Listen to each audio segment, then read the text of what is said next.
Earth Debate, Uncut and After Show. I'm your host Nathan Oakley, and if you are new to this channel, or you've not done so already, then be sure to subscribe, hit the bell notification icon and join button if you'd like to become a Nathan Oakley 1980 channel member and keep up to date with the Flat Earth Debate. If you would like to support the channel, there is a super chat that runs alongside each of these shows while they premiere, and there's also a PayPal, Patreon, crypto and thanks button in the info box below the video.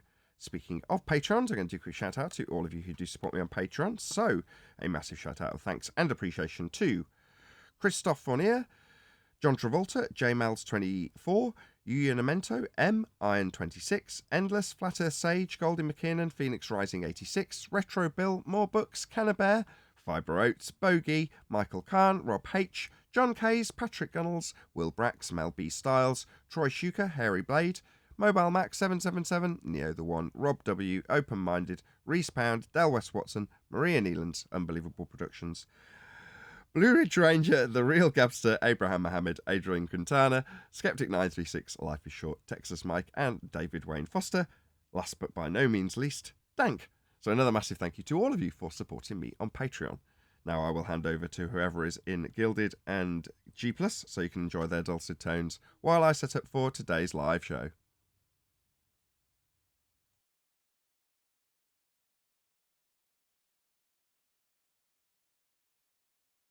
Hello, can you guys hear me in Discord?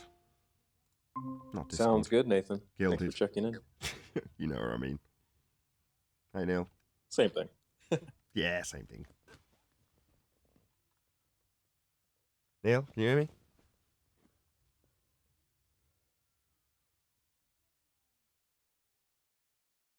We can't hear you. You're off mute. Yeah, but I'm driving. Okay, we hear you. Okay, are you driving? God, you shut up already. The hell taking you so long to start the show? PC did an update, and then I'm trying to balance out how much power it'll draw versus how much performance I can get out of it. And if you're cobbling a PC, you're always thinking in the back of your mind, could I get a little bit more performance out of it? So that's where I'm at. I'm balancing it up. So after doing the update, one of the pieces of software I use, which is called Voice Meter Banana, just started like flashing on screen. So I'm like, oh, that's normally indicative of graphics card drivers needing updating. So I updated them. Obviously, this is all taking time. And then it sort of helped, but didn't. So then I started lowering a few of the clocks that I'd raised yesterday, to see if I could get it to be stable, because it seemed like it was unstable. Now it's fine.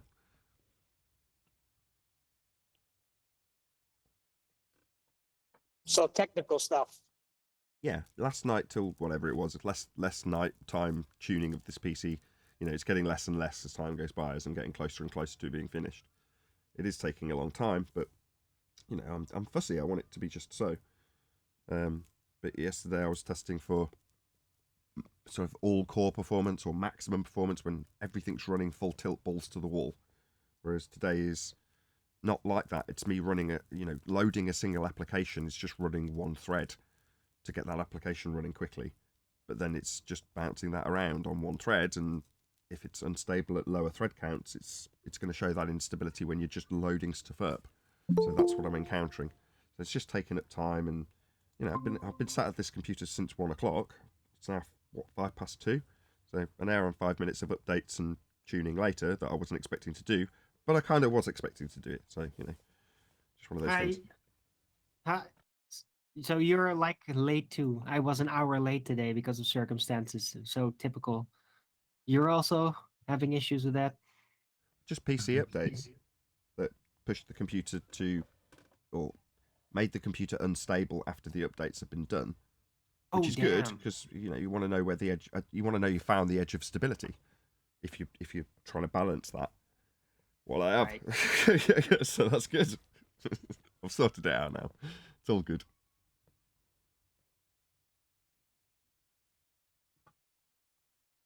All right. It was a great show again yesterday, by the way. I'm really appreciating the shows this week. Well, you deprive people of a show for a week, and then everyone's much more grateful the following week, right? Yeah, I guess.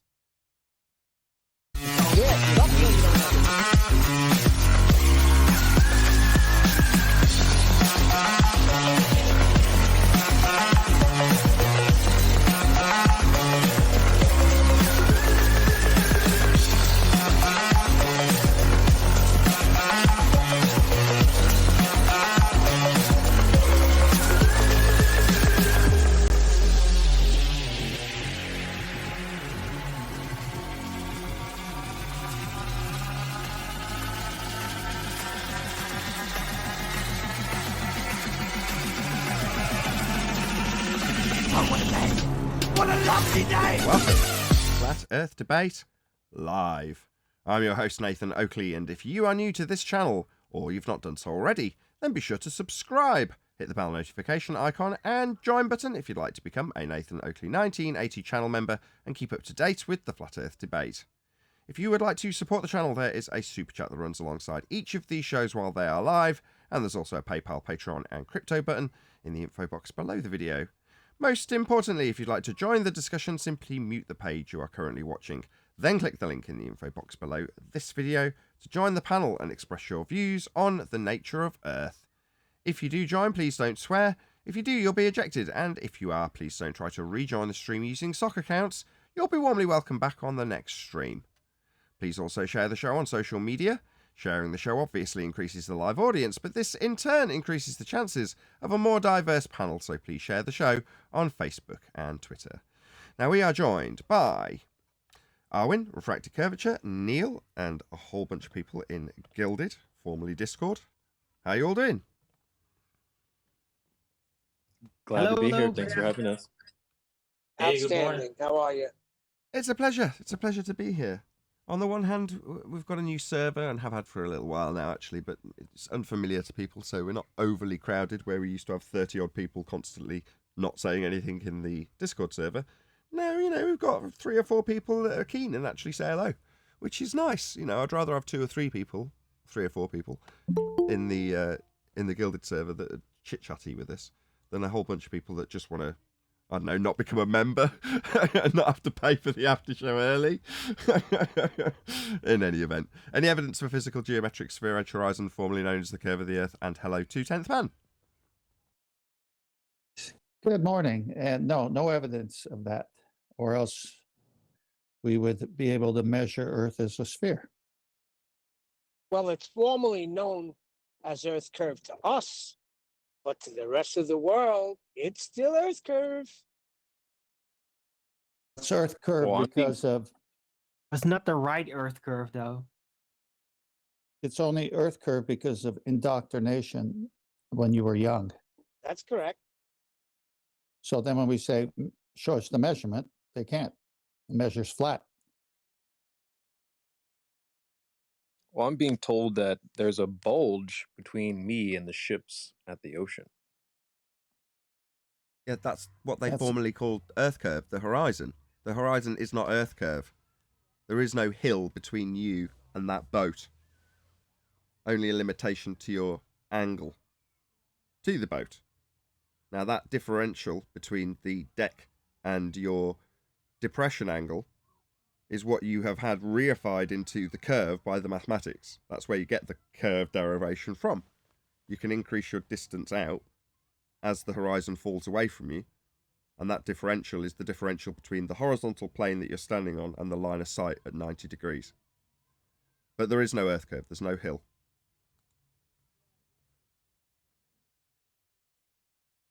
Well, that's good. I've never seen a hill of water, so that's good to hear. Well, hills don't move. Black Swan. If the Earth was a sphere with a radius of 3959 miles, then every distance to the horizon, that's the hill, could be no more than 1.2 times the square root of the observer's height in feet. That's what they give you in the Earth curve mathematics to say where that hill will be and how it will block things in the distance. And the Black Swan, the distance to the horizon is beyond those physical geometric limitations of a sphere Earth radius 3959. Therefore, the horizon is not a hill. Earth as a sphere debunked. There is no Earth curve. Hey, how It's a they- good thing. Well, it's a good thing that it's not Earth curve, else you wouldn't be able to build a globe model. What model? And speaking of that, on that globe that they say we're standing on, are there any rivers that go up the globe. You know what I'm trying to say? How does that happen? It doesn't. Rivers always flow downhill. Relative to the plane, you've got to have relief for a river to flow at all. That means going downhill. So This it's is an a- impossibility then. No, I mean, they have a workaround in terms of how they describe it within the model, not actually going uphill. That's Right. bullshit. Okay, I'm just saying there, I've got an explanation for it. I'm not going to go into it. It's not my argument to defend, but by the same token, there is an explanation for why they say, even though geographically speaking on a sphere, they've got a description from point A to point B, you're only ever at point B because it's only relative to your position. But that I'm not going to get into. I'm not going to defend this unless someone turns up here and gilded and says, actually, no, you're wrong. Our sphere model doesn't have rivers going uphill. And here's why. So we all can listen to them beg the question rather than me do it for them. I'm not going to rattle off that explanation. I don't want anyone else to either. I will read out a few super chats though, because hooray for super chats. First out the gate, Sensual Goat. Thank you very much indeed for the super chat. He says, the Ruining My Day episode was excellent. Thanks to all who participated. Does the panel have anything to say regarding Flatzoid versus McMeal debate? Thanks. McMeal? I don't know what McMeal is. Godzilla37, thank you very much also for the super chat. He says, but no super chats. Can this one be heavier than the blue one? No, but super chats can. This one is heavier than the blue one. Someone else normally is decoding what Godzilla means contextually because I don't follow Godzilla, but I really appreciate the super chats. Thank you both, Sensual Goat and Godzilla. Oh, that's probably a reference to the little weird discussion, or basically some trolls that got in my chat today and started asking me about science, like, oh, what's the color? Like, what weight is the color blue? I think he's referring to that. Very niche. I don't know, it smells fishy Shout to out me to though. Godzilla. Can I get John Refractor to comment on the two tangent points? What two tangent points? What now?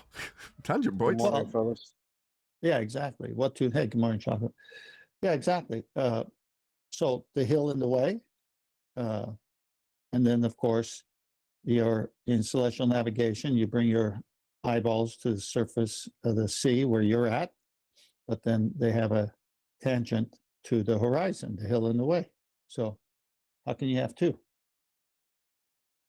We haven't got Right, either. and so Sorry, John. He did ask you. My bad.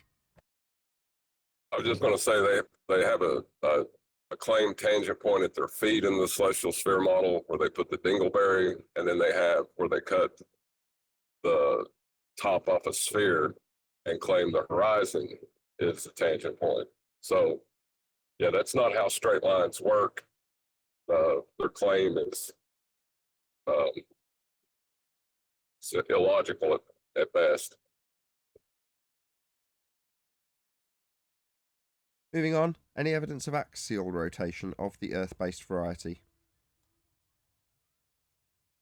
No, NASA documents state that the Earth is motionless.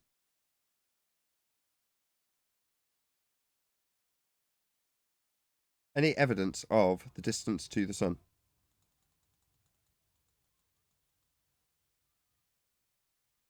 No, it's an angular measurement.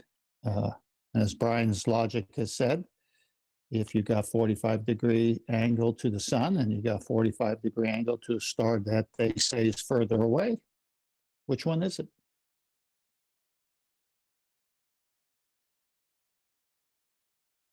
that rhetorical? So you got to measure a flat Earth first. Go ahead, John. Sorry. Reference frame's ruined. Yeah, I was about to say you got to measure a flat Earth before you can assert a distance in heliocentrism, I guess. What, in order to acquire the R value to a certain axis? Well, first you have to Because- measure the angle before you can assert any of that. Yeah, you're going to need a flat plane for that. Speaking of which, any evidence of the R value, that's Earth radius. I think Chocolate's raising his hand. Yeah, it's just No a reason. pocket hand raise. Go ahead, Chocolate. Or hello, Chocolate, I should say. Oh shit, my bad. Yeah, that was a pocket hand raise. Yeah. What was the question? It's just saying hello. We were just saying hello. Hello, Chocolate. Hey, good morning, fellas. How's everybody? You're a bit quiet, but other than that, everything's great. Hey, chocolate. Yo, yo. Haven't we at best debunked the radius?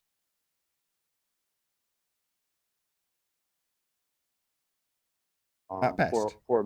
Right. Poor Mr. Sensible. Yeah, they were only slightly off. I mean, that's not consequential at all. I mean, it doesn't mean that the entire universe is going to be warping around them and all that, but you know, it's just slightly off. What's the problem? Just a bit outside. Well, I find that they like to have a vaguely sized ball. A vaguely. If the Hold on, say that again, Creation Bear. Yeah. I mean, like if you scooped up 10 different ball earthers and asked them how big is it, they just believe in some vaguely sized big ass globe. Like they don't really know if it even has an R value. So when you take that away from them, they're like, well, it doesn't matter. It's just vaguely big. Yeah, but it's absolutely fundamental to the model in general. It's got to have a fixed That's right. R value. That's why we ask for it, because it's in every bit of mathematics. Yeah, but when they were indoctrinating us, they just wanted us to believe we live on the ball.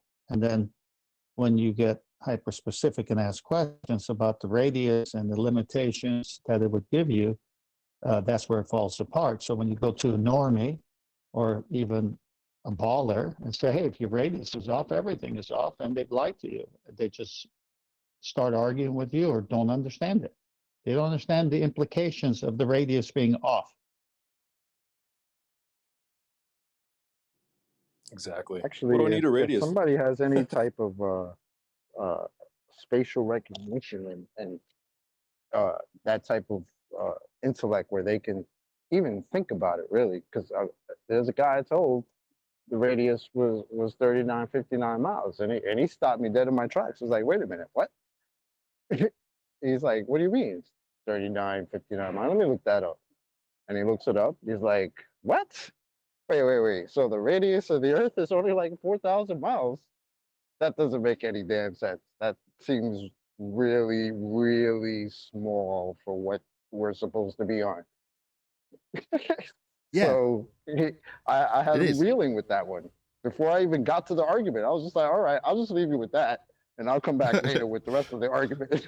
I love it. Wait a was hilarious. second. What Wait he's saying a second. is We're it's just, told it's way too big or way too small? it's I just don't throwing get it. out heliocentric facts, Neil. Sometimes, to your average Joe normie, most people haven't given the slightest consideration. Most people aren't like me. I'll only use me as an example. So, I grew up being fascinated with space, and right up until I discovered Flat Earth, I was subscribed to science at NASA and would go to sleep being disappointed by the NASA garbage. So, with an interest in it, you kind of understand and explain away in your own mind the very small ball that Earth is. They've wrapped it up very tiny. And when further to that understanding being relinquished, you get someone like Brian explaining, well, what you're actually looking at in terms of the radial value, the outside edge, the equatorial value, is just a circle of equal elevation from Polaris, and you've got to have that as your sort of fixed maximum, because it will all fit around the heavens. That's how you're calculating it. So now, obviously, in their story, they're like, oh, you can't see Polaris beyond the equator because it's a ball.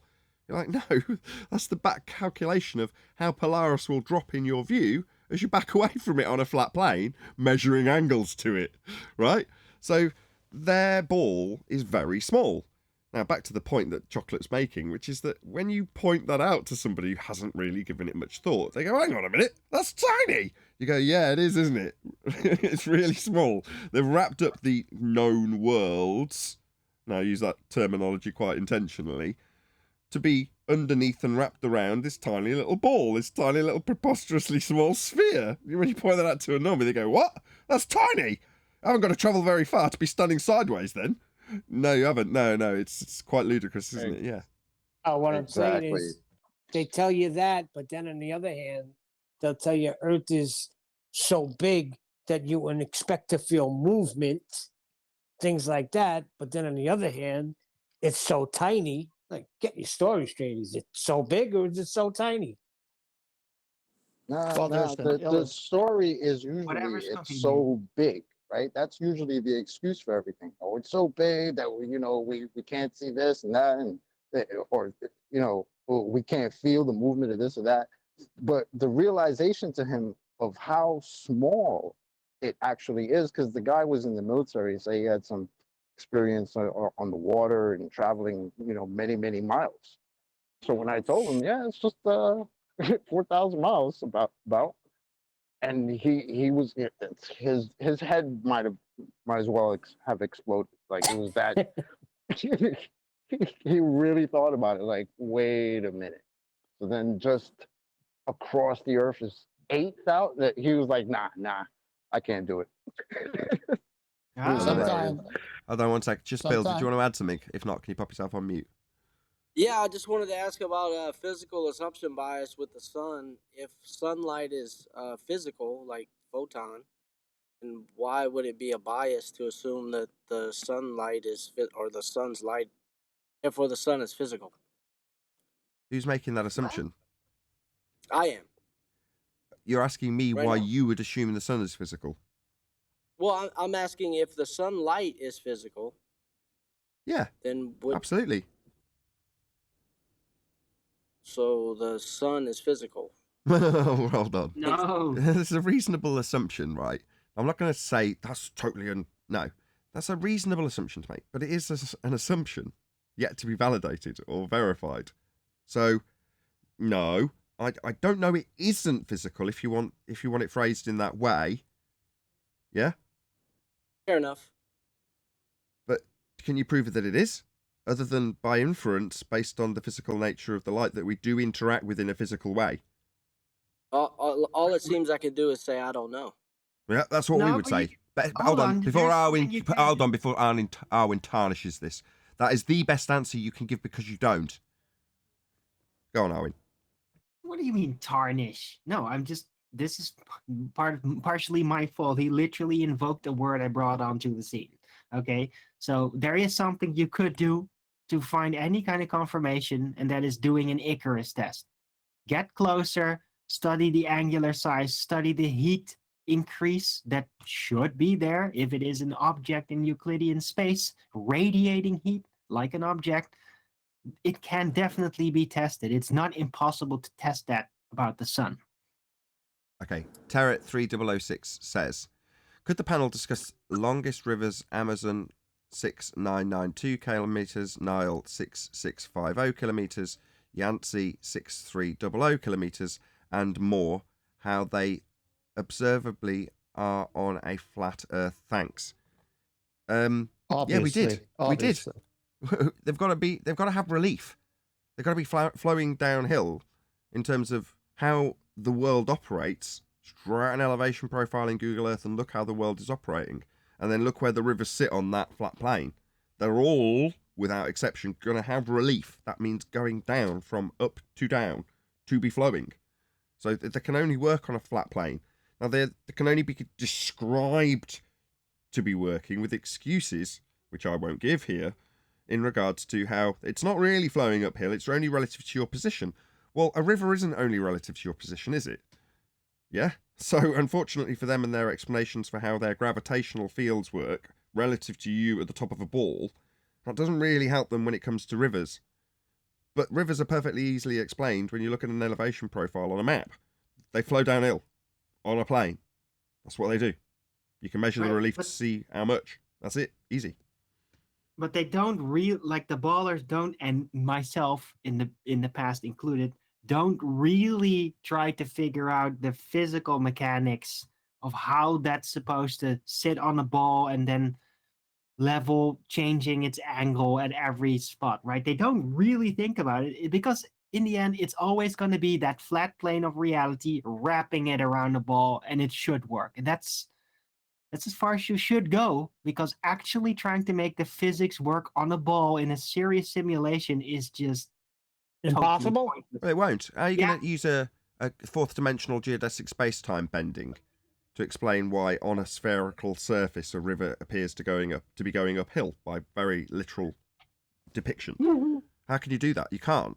It's a nonsense. is what it is. But we're not living on a sphere. I mean, these nonsenses that may have explanations that are designed to baffle you with bullshit when you hear them don't actually add up, especially when you consider that gravity, which is the explanation for all, and the reason you've kept Newtonian around for the last 107 years, when it's out of date and replaced by by Einsteinian fourth dimensional space-time, is because they need a force to hold stuff to the bottom of a ball when you're standing at the top of it.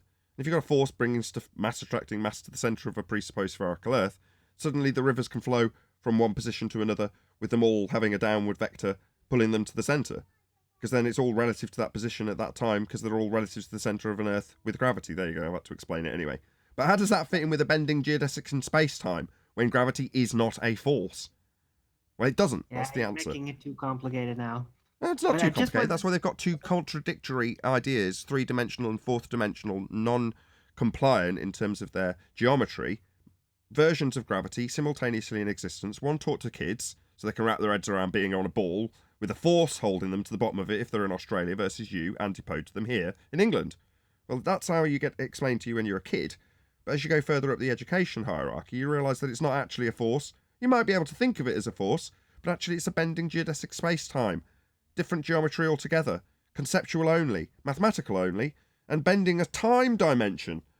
Well, you can't bend time, you can't dilate time. The whole notion of gravity and space, and therefore rivers flowing uphill when you use geodesics in space-time to try and explain it away, fails on its arse. But it basically takes away any tangibility that Newtonian gravity still had. I mean, Newtonian gravity is kind of a basic mathematical thinking-based type formula. It's very easy to apply. Doesn't mean it's all true, but it's very easy for Yeah, I use. love it. You sound like George Musa. Look, let's just nip this in the bud. Any scientific evidence of gravity? No, there's no Wait a such sec. thing, either one, Newtonian or Einsteinian. Wait a second. I bet what's his name can explain it. Danny Faulkner. He said when you get into higher education, that's when everything makes sense, and that's where you learn all these secrets, right?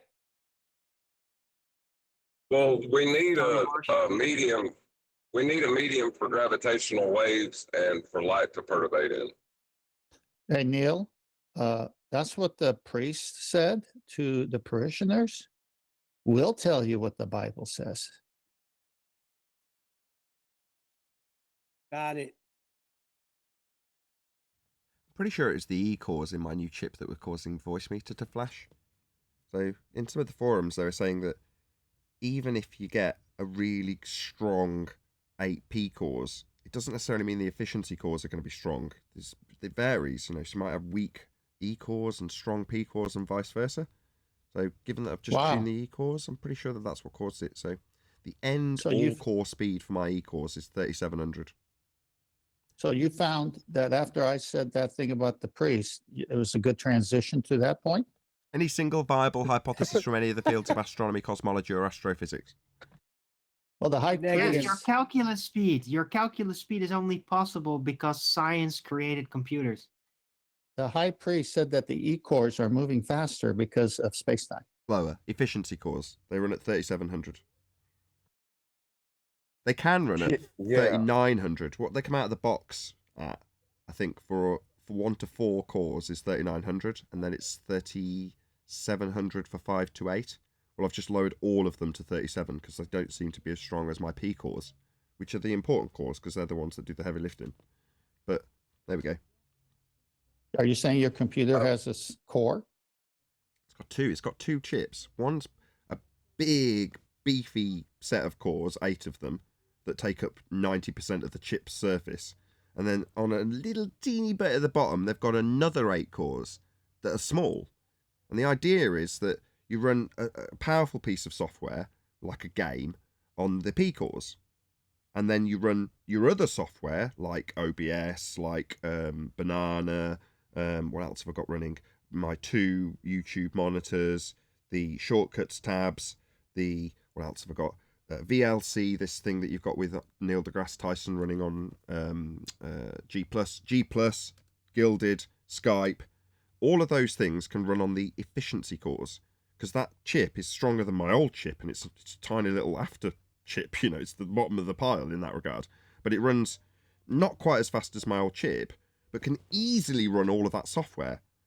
But then again, you've still got to concern yourself with tuning that, which is what I've been doing this morning after updates when it became unstable after the updates. But there we go. I'm just thinking about it, verbalizing it. I shouldn't really do it in a live show, but you know what the hell?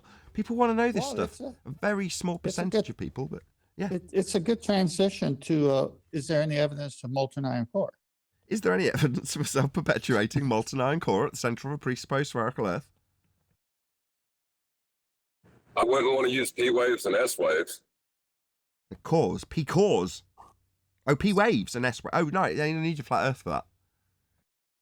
I wanted to ask about that, John, because that kind of, I understood it a little bit, but when you explained it yesterday, I kind of got it. So it can't be on a curve, in other words, to get the return signal if you're doing that, right?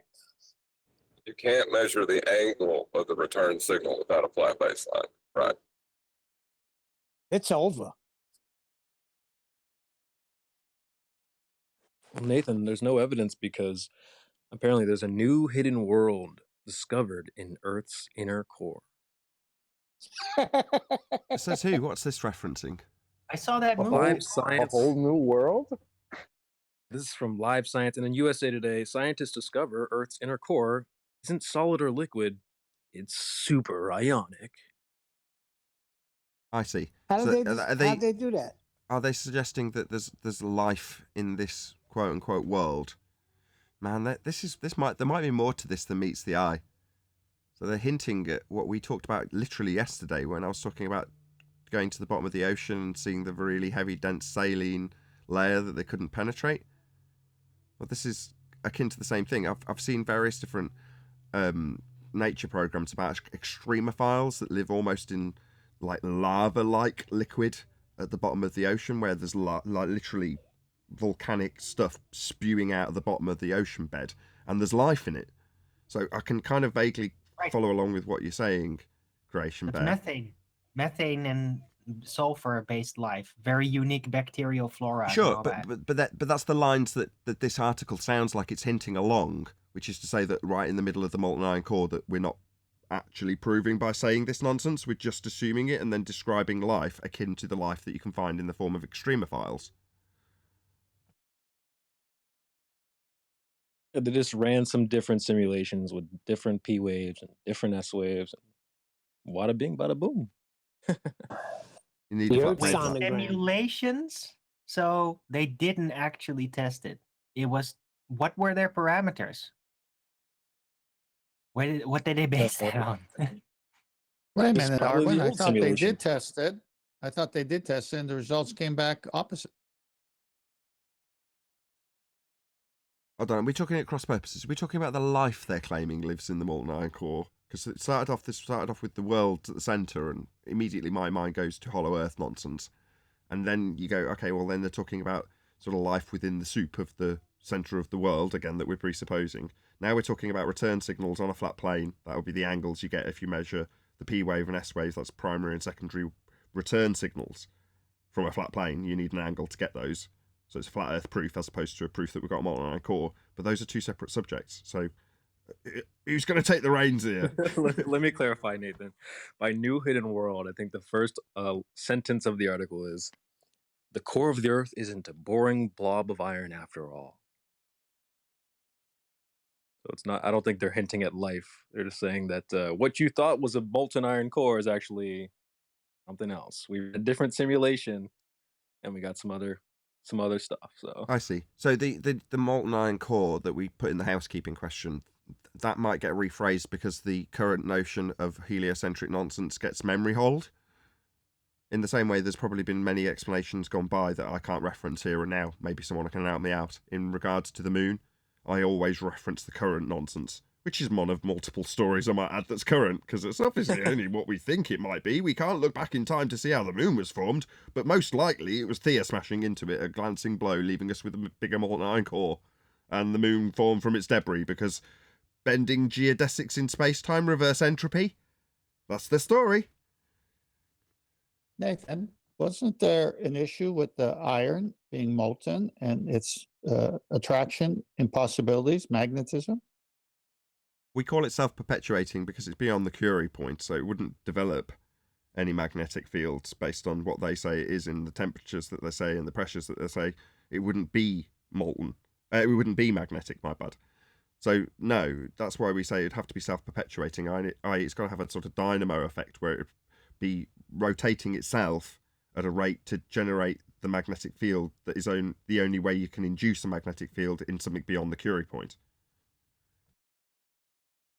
No, don't fret. We're still waiting on Paul Voigt to come back with his his presentation on how that works for us. So any moment now.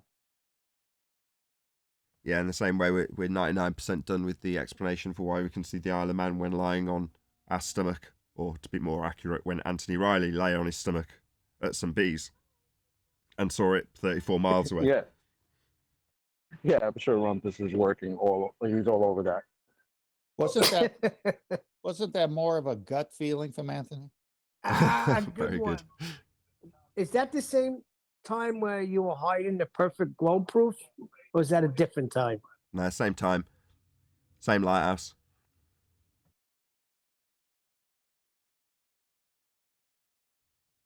I just don't think the ballers could stomach that finding. Has anybody ever? We will get came those out with the images, by the way. perfect globe So I was proof? thinking about that the other day. Loads of people have started modifying their cameras, their P900s and P1000s. And it's just a matter of time before someone has the inclination to go, I want to see the lighthouse on the rocks flashing in infrared so I can see the outline of the shore and the lighthouse itself and the light on top of it flashing. But as opposed to a black screen with 1 pixel flashing, which is what we got. Hence me saying, don't present that. They'll just claim it's the perfect globe proof. Ah, he said perfect globe proof. He's hiding it. He's hiding it. He knows it's a fucking globe. Yeah, okay, whatever. No, not at all. So I may as well tell the full story. So when we took that footage, having gone outside and seen the lighthouse and go, wow, look, you can see it. It's over there. You can literally see it flashing. Wow, amazing. Right, at dusk.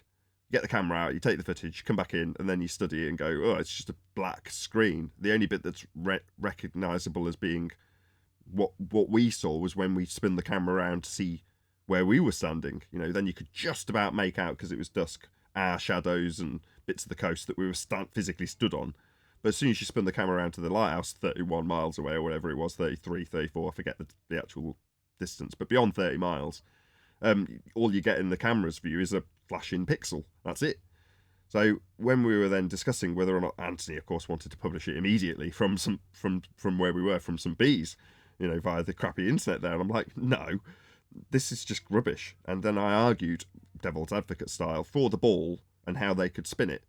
Main point being, well, there's not enough to show where's the horizon, where's the sea, where's the sky, where's anything. It's just black and a pixel.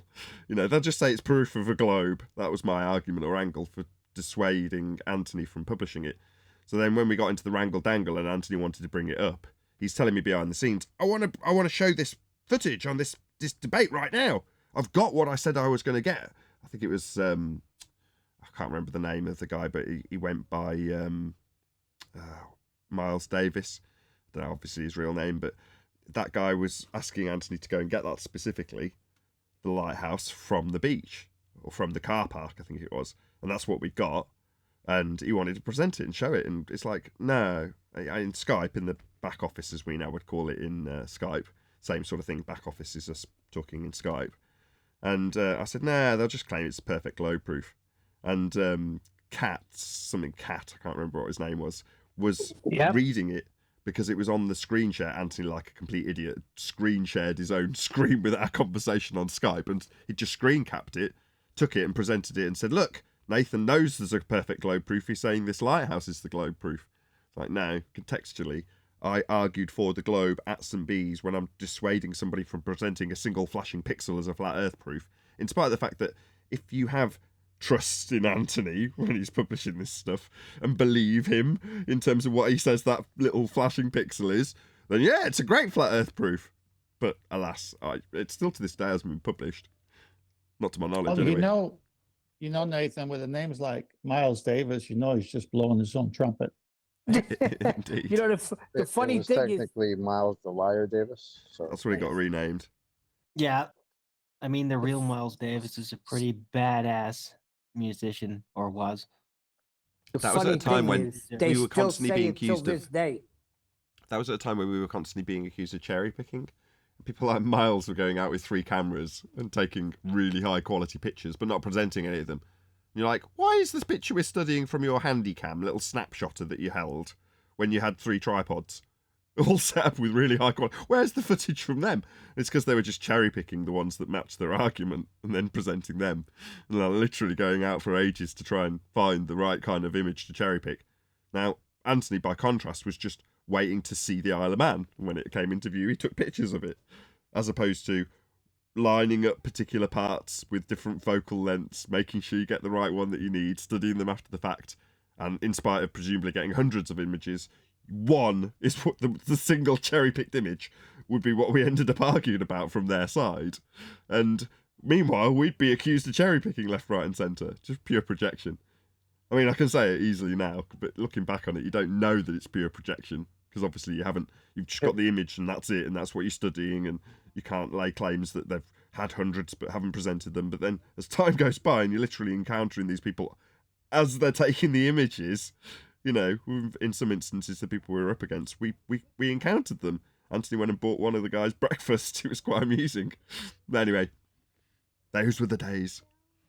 Could someone clear my memory on this? Back then, did any of these guys tell us how we wouldn't expect to see the geometric horizon?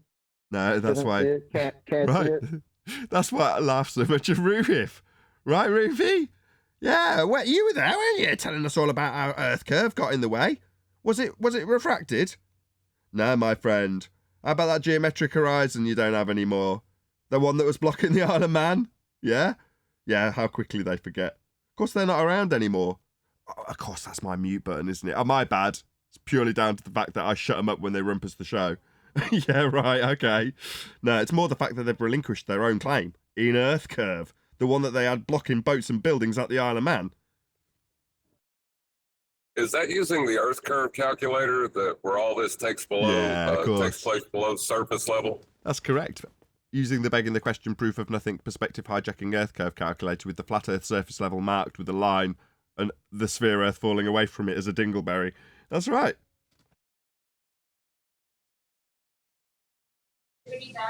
Oh dear.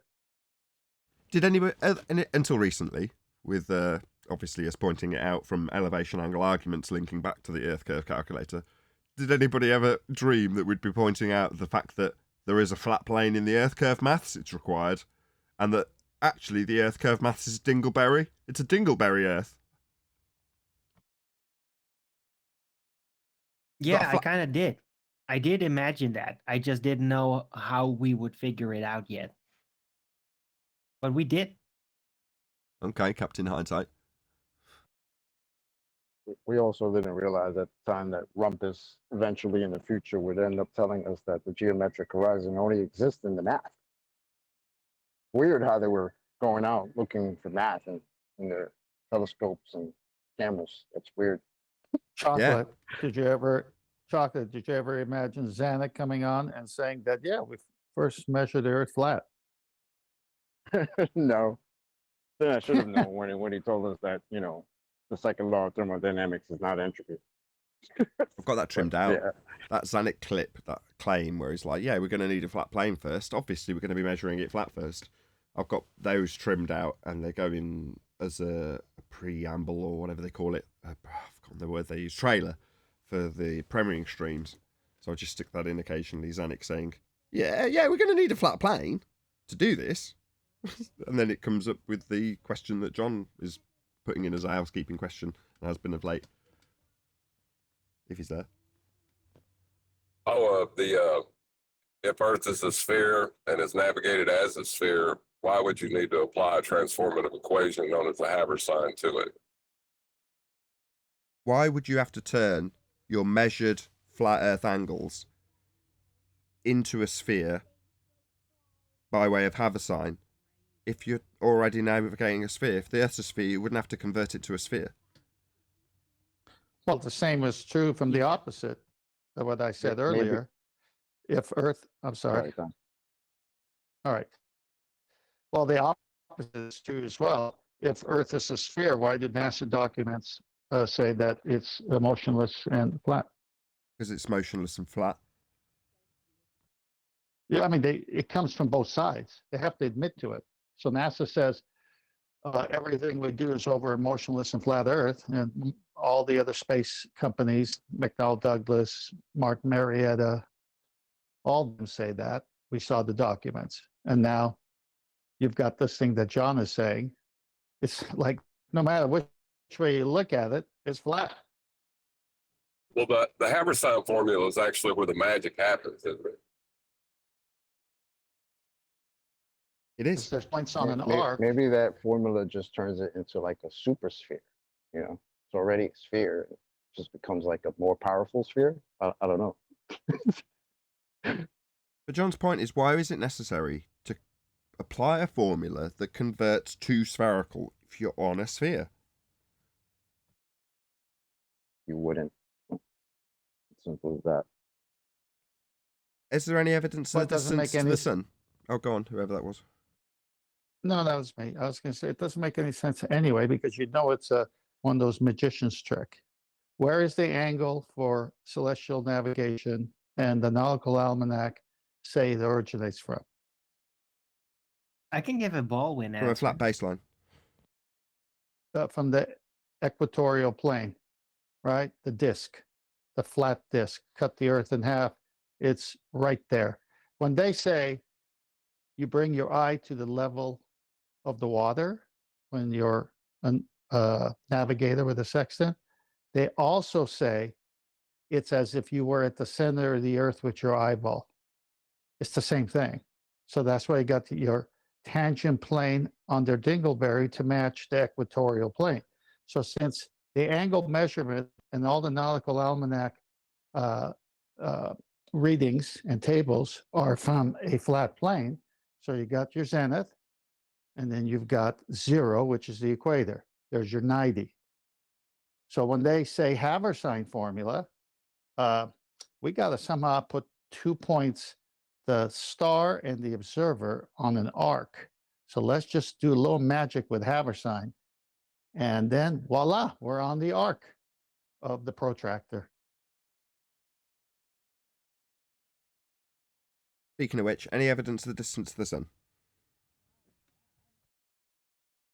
3 AU.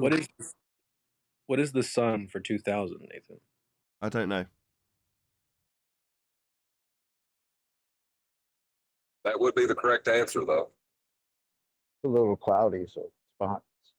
Yeah, but to be fair, It's in the sky, but it's behind the clouds. You know, currently for me. yeah, but the clouds have a Euclidean position, you know. But one thing you can say with certainty, even within the appearances of it all, and that is that the rainbow will always seem to appear closer than the sun. Shout out to Godzilla37 who says Super Saiyan sphere. Awesome. When you see the high altitude balloon picture, you see the hot spot. That's GP of the sun over the Earth at that particular hour, moment, second. Is there any evidence that you Yeah. can acquire an elevation angle measurement from a curved baseline?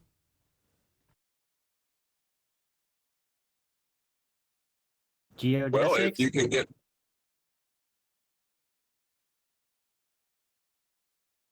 One of you go. I was just going to say, if you can get past using the flat plane, I can show you how it's a sphere after that. You just got to get over that flat plane, but that was Proto-Thad, wasn't it? You just got to get over that flat plane. You got to get, what was it, Zanuck? Getting hung up on hung up. details. Don't get hung up Hung on up. that flat plane that we need to use. Don't get hung up on that detail. Just don't get hung up on it, right? The fact that we're measuring Don't a go flat Dingle plane. That was Mary on Zanuck. us now. It was Zanuck, wasn't it? Yeah, Proto-Thad was the one that said you got to get past this flat plane. You got to get past that. That's right. You just got to get past the fact that we're measuring it flat. I love the elevation angle. Why wasn't the...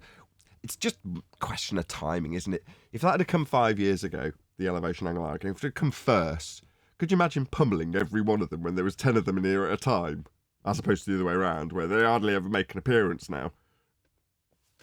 But when they do, Well, I mean, John, It had to happen in levels, man. We had to have these guys arguing how things were disappearing, with feet and inches back in the day, to that turning into how we wouldn't even expect to see the thing that was blocking those things in the distance later on, for then that to turn into, oh yeah, we just need a flat plane.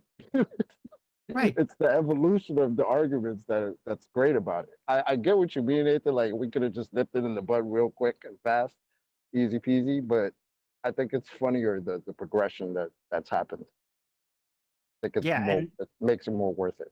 And then it ended up in locally flat. I think that locally flat was an attempt to answer the elevation angle question. Disco ball or can I ask? Well, no, can I- but it's not even disco. You just don't think about it. It's locally flat, but when you think about it, it's a ball.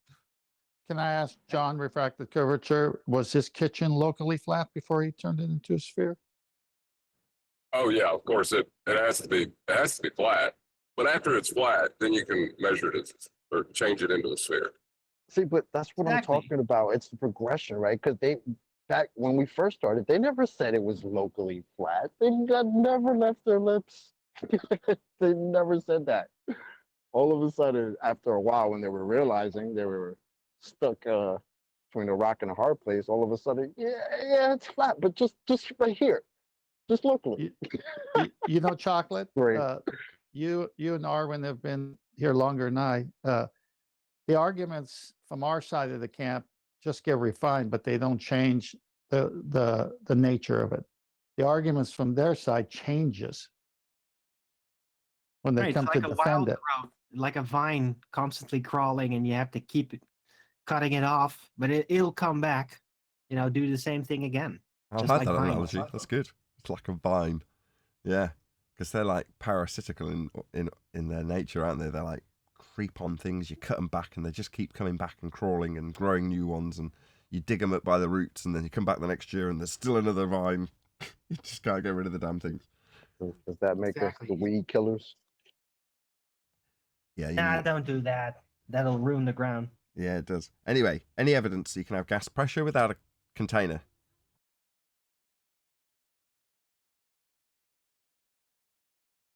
No. And to do any type of demonstration, in order to attempt to prove anything relating to that, you're going to require a container that you make in order to demonstrate Nah, you're something. just getting hung up on details, bro. Just Gradient. I'll concede how you require gas pressure. You require a container for gas pressure, and then I'll tell you how we don't need a container Right, for gas we pressure. just need to move like past the Bitcoin guy. container. We just need to move past the container part. Gradient. A gas pressure gradient still needs gas pressure. It needs to press on something regardless, whether it's gradiated or dynamic. Details. But these two layers don't have a container. Yeah, and if I release a gas into anything, at some stage you're going to see a quantity of gas that's disproportionate wherever you've released that gas. So picture a gas leak.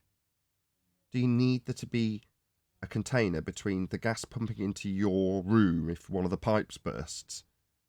No. You can have a difference in pressure of one gas over there, but eventually it's going to fill the available volume and kill you. Eventually, or explode. But obviously, Then over there- time, entropy takes hold and it disperses to fill the volume. Not only that, but didn't they do some kind of a test where the top of a container was cold and the bottom was heated, and they formed a gradient? Yeah, you still need a container, regardless. In all of these examples, a container is always going to be required. You can't have gas pressure without the necessary antecedent of a container to press upon. Ergo, the notion that the sky is a vacuum is a lie. It's a defiance of the second law of thermodynamics. You can't have an empty available volume for the gas we breathe, which is at high pressure, to not fill. That's a defiance of entropy law.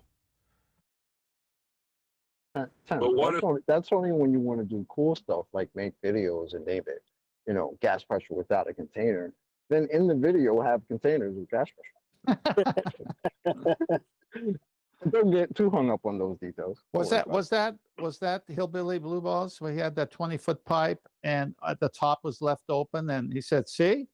And then it's like, "Well, give it time. You've No. got it really tight. It's going to go out. Give it time." Yeah, and then ask for a citation that an open tube is an open container. A tube is a container. The pipe's a container. Like, Quick shout out, if you're a member, check out the latest video that I've released. So, in error, because I was doing loads of computer testing, I was streaming to test the computer's capabilities when it's under load, i.e. when it's streaming and recording. So I was streaming to unlisted videos. So they were going out live, doing all the things that it has to do at this end for the computer to be stressed. But it meant that they were going out and then becoming unlisted after the fact. Well, unfortunately, that's what I did with yesterday's live show. So as much as people are giving me praise for how great the show was yesterday, it immediately vanished from YouTube the moment it was finished, which is unfortunate. So I only figured that out this morning. Hopefully this won't be the case with this live show when it ends in 10 minutes. Hopefully it'll still be available and won't only end up having 500 views. But that's just the way it goes. If you are testing stuff, you occasionally make mistakes. That was a mistake. Anyway, what I have done to sort of negate that, because it was a good show and there was various parts that I might trim out, one of them was a section where Adam went through various details in terms of the 100-degree boiling point qualification in mathematical terms, which isn't what we're dealing with in the question of whether or not science proves things. But it was a useful tool, along with an explanation from me, which I've trimmed out in a video currently members only, but will be released to the public at the weekend, called Natural Science for Dummies. And it's got Jaren's smiling face, as he's pretty much the reason for the example. Thank you very much indeed to you, Jaren. Big shout out. So yeah, we're using Jaren's obvious and unreasonable red herring away from cause and effect relationships being proven with science onto the mathematical quantification of an amount once the cause is being applied. That would be heat in terms of boiling water, in our dumbed down attempt to explain how the scientific methodology is applied when you establish the cause of a natural phenomena, in this case boiling water. Anyway, it's turned into a useful tool, so check it out if you're a member. It's available now. It's called Natural Science for Dummies. And if you're not a member, don't fear, you can still have it. Over the weekend, it'll be released probably on Saturday. Those books that they sell, it says mathematics for dummies or whatever. They have other things for dummies. That's what you got to get. You got to get a picture of that book with Jaren's face on it. You want a picture of dear. Jaren's face like the book Mathematics for We don't need Dummies to, with we Jaren's don't need face to on do it. that. Just Yeah. use this. Just You use the do original. that, Neil. Neil, you don't need to do Yeah. that. Oh gosh. If you've already got a live image that he broadcast and he said those things, that's more powerful. A bit like the one that I've made that's on screen now. I do have a request that when we're attacking someone's argument, that we don't try to tie that person directly to the argument so that they can concede more easily. Let me get this straight. You're not going to believe this. In that bit, it is specifically you that tied my unattached to anybody example to it. Now, admittedly, it's only that because of the way I've edited it, but you are, without any break in the edit, the reason it's tied to Jaren. Now, prior to that and at the beginning, so you can see this is true in this edited down, without any edits in between, I might add, this is just the chunk, right? Unedited, if you will. At the beginning, you got Adam explaining how it's a red herring from Jaren to even question the 100 degrees because it's still 100 degrees, and the article he referenced even said it. That is still enough for you to get that context. But as a direct result of you, it's ironic that you're saying that because it's you that contextually ties that video to him, justifying why I can put him in the thumbnail. So there you go. Yes, made him like fight or I die can see that I have done that, and I've been asked by a very committee to stop doing that. I don't. You lost for words. I know it. You reasoning. lost for words. It's brilliant. Yeah, I don't understand the reasoning behind it. Your point isn't any less valid to But me. if she's right, then yeah. Your point isn't any less valid. Yes, it was more of a. It's more. Your point's still valid. You're saying don't tie it to an individual. Keep the point concise and make it the point rather than about who else has got it wrong, or how they've got it wrong, or them as an individual. I assume that's your point. Yes, just stick to the argument. I think she's trying to strive for peace. Who's she? Betty. Betty's trying to strive for peace between who and Yeah, I who? don't like it one bit. I got very annoyed yesterday and left the show. Who? It's not that she's striving on. for peace. Peace? It's What that she peace? doesn't agree What with war? the name calling. I don't follow. What peace? What war? Betty wants peace between who and who? She wants this topic to be discussed civilly, and I can't disagree with that, but it does seem like we're being asked to bind our hands while we're being wailed on a little bit. And I understand her point that, that to lower yourself to what the other side or the person attacking you is doing. So I really can't argue with her. Right. I just Well, don't. well, there's Hold on one second. Let me get this in. Let's not get dragged in with them. Basically, that's Hold on. that's what I Betty said has over the weekend. Betty has a sentimental weakness for Jaren because it was Jaren that brought her to Flat Earth. So that's what's going on there. But No, we it don't wasn't stop the Jared. caller. No. It wasn't Jaren. It was the information Jaren shared. I Tell her that. remember. Okay, please. I remember when Bob didn't listen to Nathan's explanation of the scientific method, which caused me to come to this show. I never heard Nathan say he's a scammer. I think the first order of things that have to happen is Nathan has Jaren been has to. very- I'm in the middle of talking. Neil and Arwen, please. My goodness. I'm sorry, I'm 63 and I get tired of this because all my life I have to Yeah, stop was children silent, from doing sorry. this. Did apologise. Anyway, Carry I on. don't want Thank to you, come Tim. across that way. I'm just trying to say that if Jaren would apologize to Nathan and panel for calling us scammers, that's the first step for peace. So if Betty wants peace, then that has to happen first because that's all Nathan asked for. That's all. Okay. Right? So hang on. I'm with you. Hang on. So You said that's all. No, that's all on that point. Flatzoid tried to do what Betty is saying, and everyone gave Flatzoid a hard time. And I said, "Good job on you for trying to, be a peacemaker, Flatzoid. See if you can get it done, basically." And then Flatzoid got all these nasty messages from Jeremy. He says, "That's it. I'm done with him." So yeah, we've tried that. That's all for both points. Understand, but I respect that. I understand why she's saying that, and I told her that whenever it seemed to get personal, I would interject on her behalf on that particular subject. Fair enough. With that, I'm going to say if you are watching this on either Nathan Oakley 1980 or Nathan Oakley premiering streams, then stay tuned as there will be an after show to follow. Fortunately, if you are watching this live, this is where we bid you farewell. So a huge, massive, enormous thank you to all of you. Smashed the super chat, liked, commented, shared, subscribed, hit the thanks button after the fact and all that good stuff. And another massive thank you to today's G Plus and Gilded panels for making today's live show possible. Once again, stay tuned if you're watching on either after show.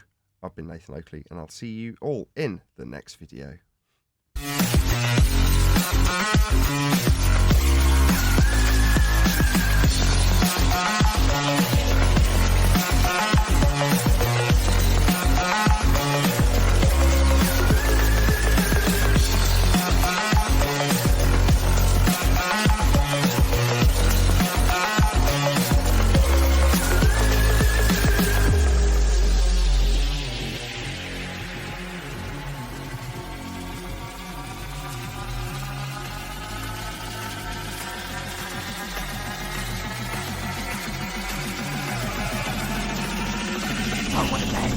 What a lovely day!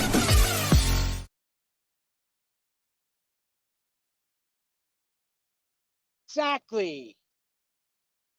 Well, then what's wrong with anything? Nothing's wrong. I've She never don't like the made name calling.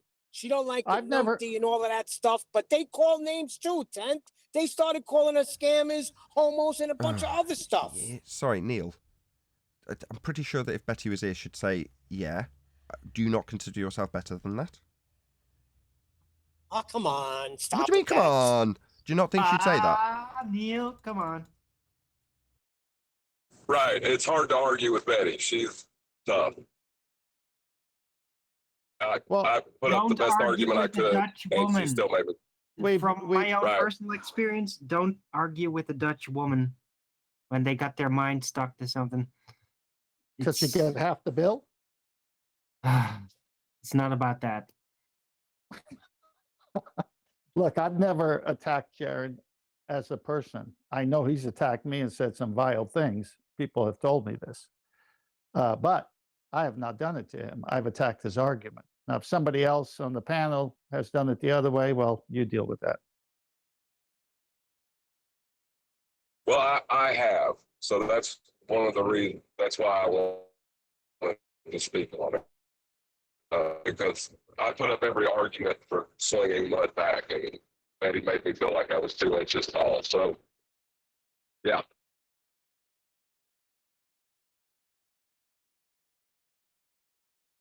Great shows today, by the way. Really good. Again, third day in a row.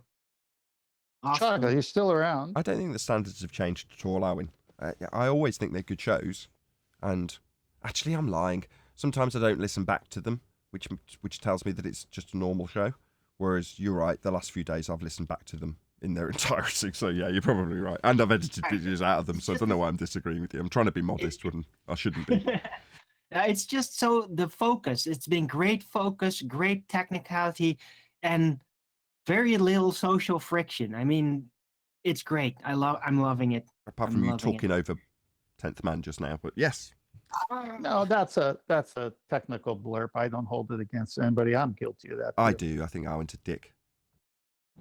Well, I thought his name was Arwen. Anyway. I'm only I saying that didn't because he know you- apologised. I I didn't I'm know just you- joking because Owen just apologised like he didn't even need prompting. So no, Owen's Hang on, been I much more didn't- tolerant of late. He's matured a lot. You can't deny. I know you're here, Owen. I'm not trying to talk about you in the third person, even though you're here. Sorry. Okay. I didn't know the Dutch had Richard as a name. Well, yeah, my dad is. Did you know that my dad literally is called Dick with CK? So. Oh, as in Right, it's not because his Richard. full name it's, is Richard. it's not Richard. He's actually called Dick. That's his name. Yeah, Well, that's the there's- Dutch we way have- to say it. It's not Right. weird. It doesn't mean penis in Dutch. No, I So- know. We've got Dick's Sporting Goods here. You should see the people going into that store. But that's DIC. My dad's name is actually with a CK. So an actual dick.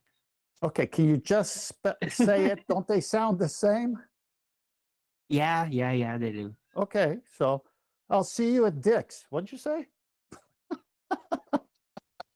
I mean, it's funny. Oh shit! as hell. Is my fly unzipped? I see your dicks. What? Is chocolate here? I guess not. Well, let me ask this question. Indeed. because oh, indeed. Okay. Okay. You were talking about when you said the Earth's radius was 3959. The guy couldn't believe it. He looked it up and he was amazed to find out it was. Now, the Black Swan, the one at Miramar Beach, the first one, with obviously the horizons beyond the 9.41 oil platform by a long shot, but we'll just say 10 miles. The radius of the Earth, at one time, I thought it was equal to Jupiter's 40,000, but you guys are saying it's all the way to the moon? Which one is it? What? For All the way to Earth to- Jupiter?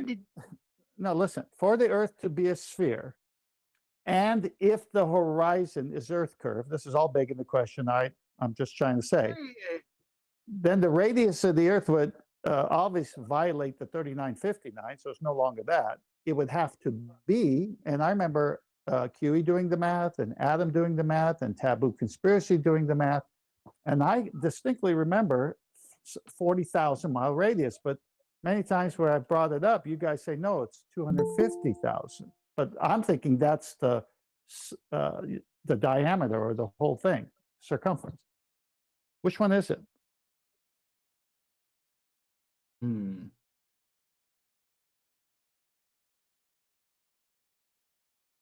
Because it's important to what I'm going to say to Arwin, Chocolate about caught him this feedback. story. I'm sorry, man. I got somebody talking to me. Give me a second. Who's Arwin?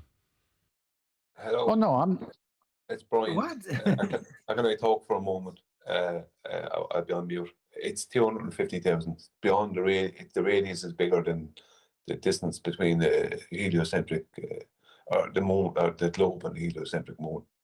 Okay. Are So you with that, defecating right now? okay, You so better not be in a toilet. what are you doing? I'm trying to get to the point here. Who's in the... Anyway, that guy. Go, what's go, going go. on? Oh, go. All right. So that guy, it would be the same as him visually looking at a basketball and say, pretend this is Earth the way they claim it, 3959 radius, and you're holding it in your hand. Let's just assume this basketball is a model of the Earth. Based on this picture from Miramar Beach, this basketball would be the size of, and then you do that whole 250-mile radius. That's how it destroys visually the image. They've got it so wrong, and everything is so off that when Mr. Sensible says, at best, right, he doesn't even know what he's saying he's doing to the globe. You can't mess with the radius. Everything goes off. But from a visual point of view, can you imagine an Earth with 250,000-mile radius? Imagine how big that is.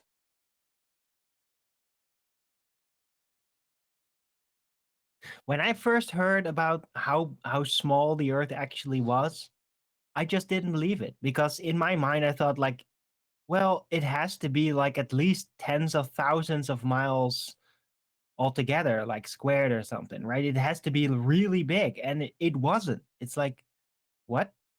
It's under that? But Well, the celestial navigation, the celestial navigation tells us that Polaris, right? They got flat Earth angle measurements from Polaris to the so-called equator. Well, what else is the equator known for? What does the sun do on the equator twice a year?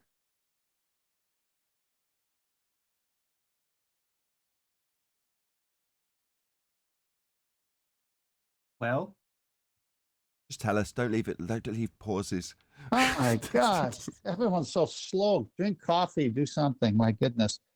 So it transverses the equator in March, and I believe December is the equinoxes, the vernal and the other one. So the whole Transverses. point is that's Traverses. the midway, traverses, I'm sorry. So that's the midway point. And then what does it do after it traverses? It goes 23.5 or 4 north. And then when it's on its way back in the winter time, going towards the south, then it goes no further than 23.5 or 4, whichever it is. And then it just keeps doing that in 1 year's time. But the middle point is what they use for declination. Now, that middle point is the equator. And everything you have to go when you do the celestial navigation, you have to find out where the sun's declination is at all times, if it's past the equinox to the north or south. And that is going to be very telling when Brian and I have time to investigate that. I'll just keep it there.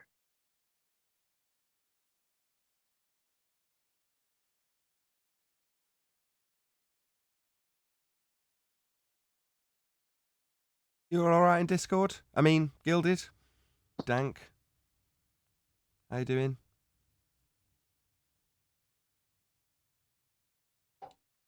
Doing great, Nathan. How are you? How's the panel?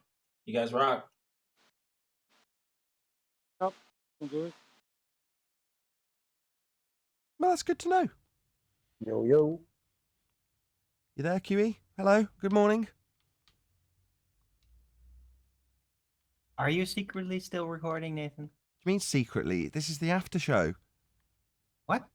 Didn't you already run out? The live show. Oh.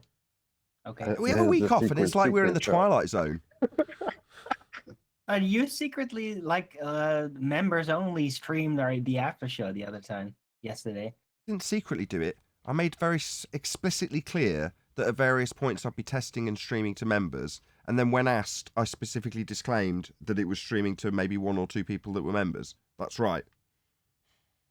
I must have been AFK when you Further were to saying that, there has never been any exception to this. I've said if I am anywhere, always without exception, consider that I am recording. That has always been the standard.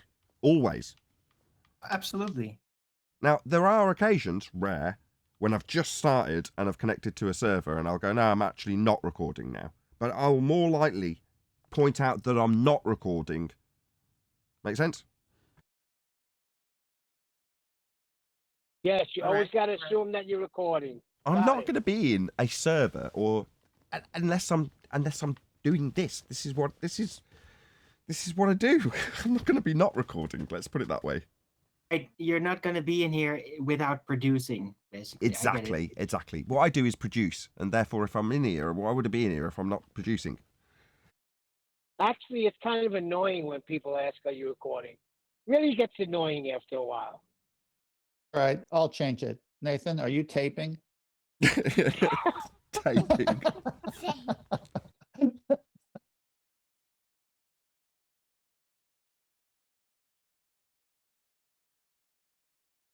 Come on, Nathan. Reel to reel. Tell it to me straight. Boom. I love it. You know, I have all Good those. one. I have 8-track.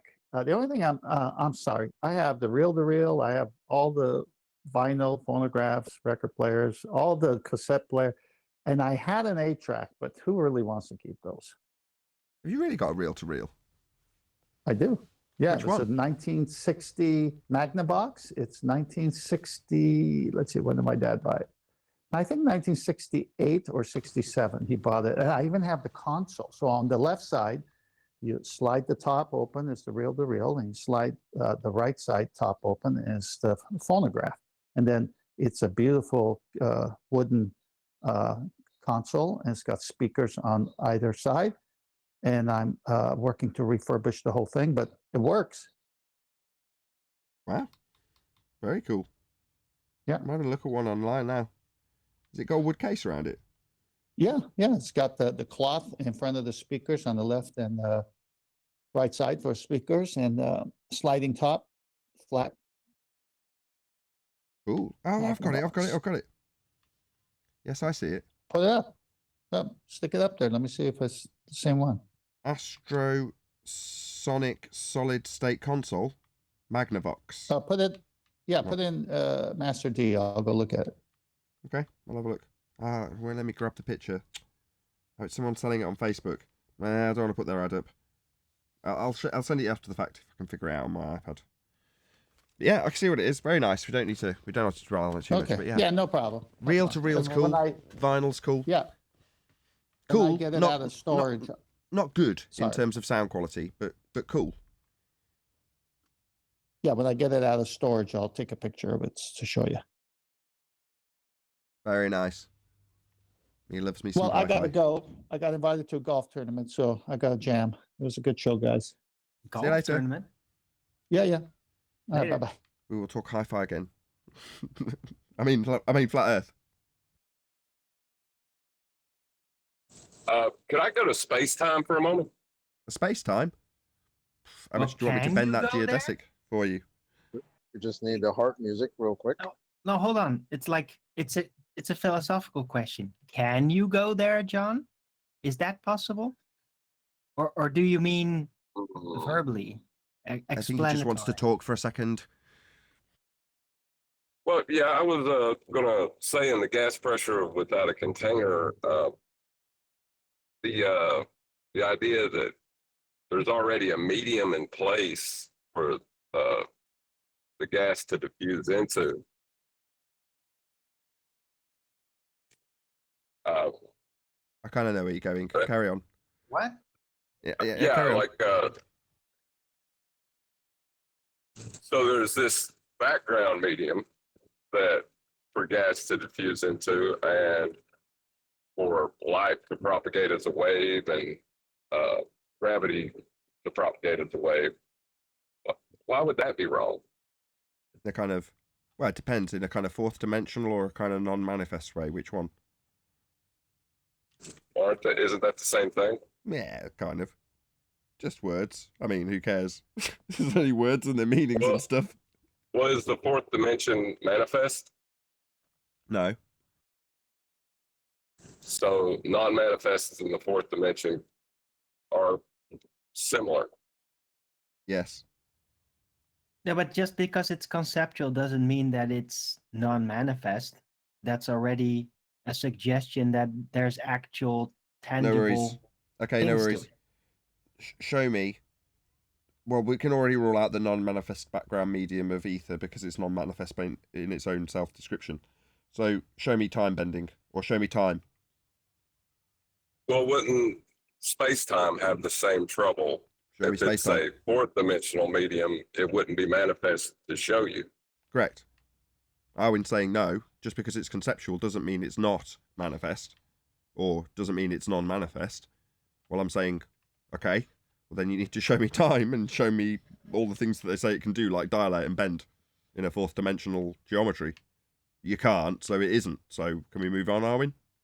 But my point is that, like, the ether non-manifest claim is kind of routed within, well, the patterns that they've gathered together within the aberration, believing as to what ether does. Well, space-time bending is so conceptual, there isn't really even any manifestation suggestion that comes out of it.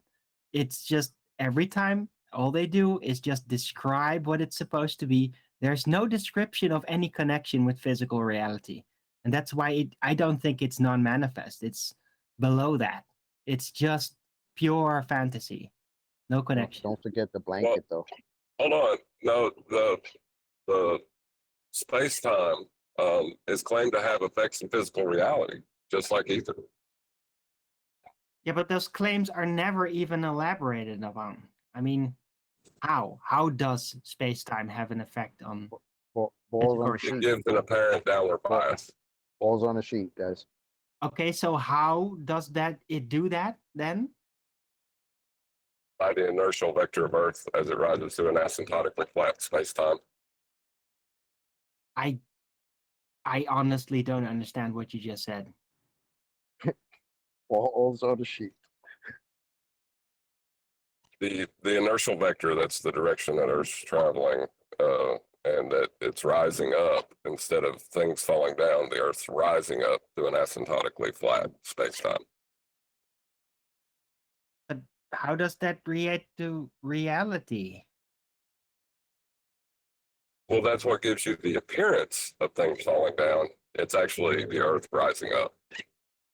So See it's how he said basically, it? you can think of it like it. Yeah, wow, synchronicity right there. That's how he even said it. And it just appears that way. I love George Mooser for that.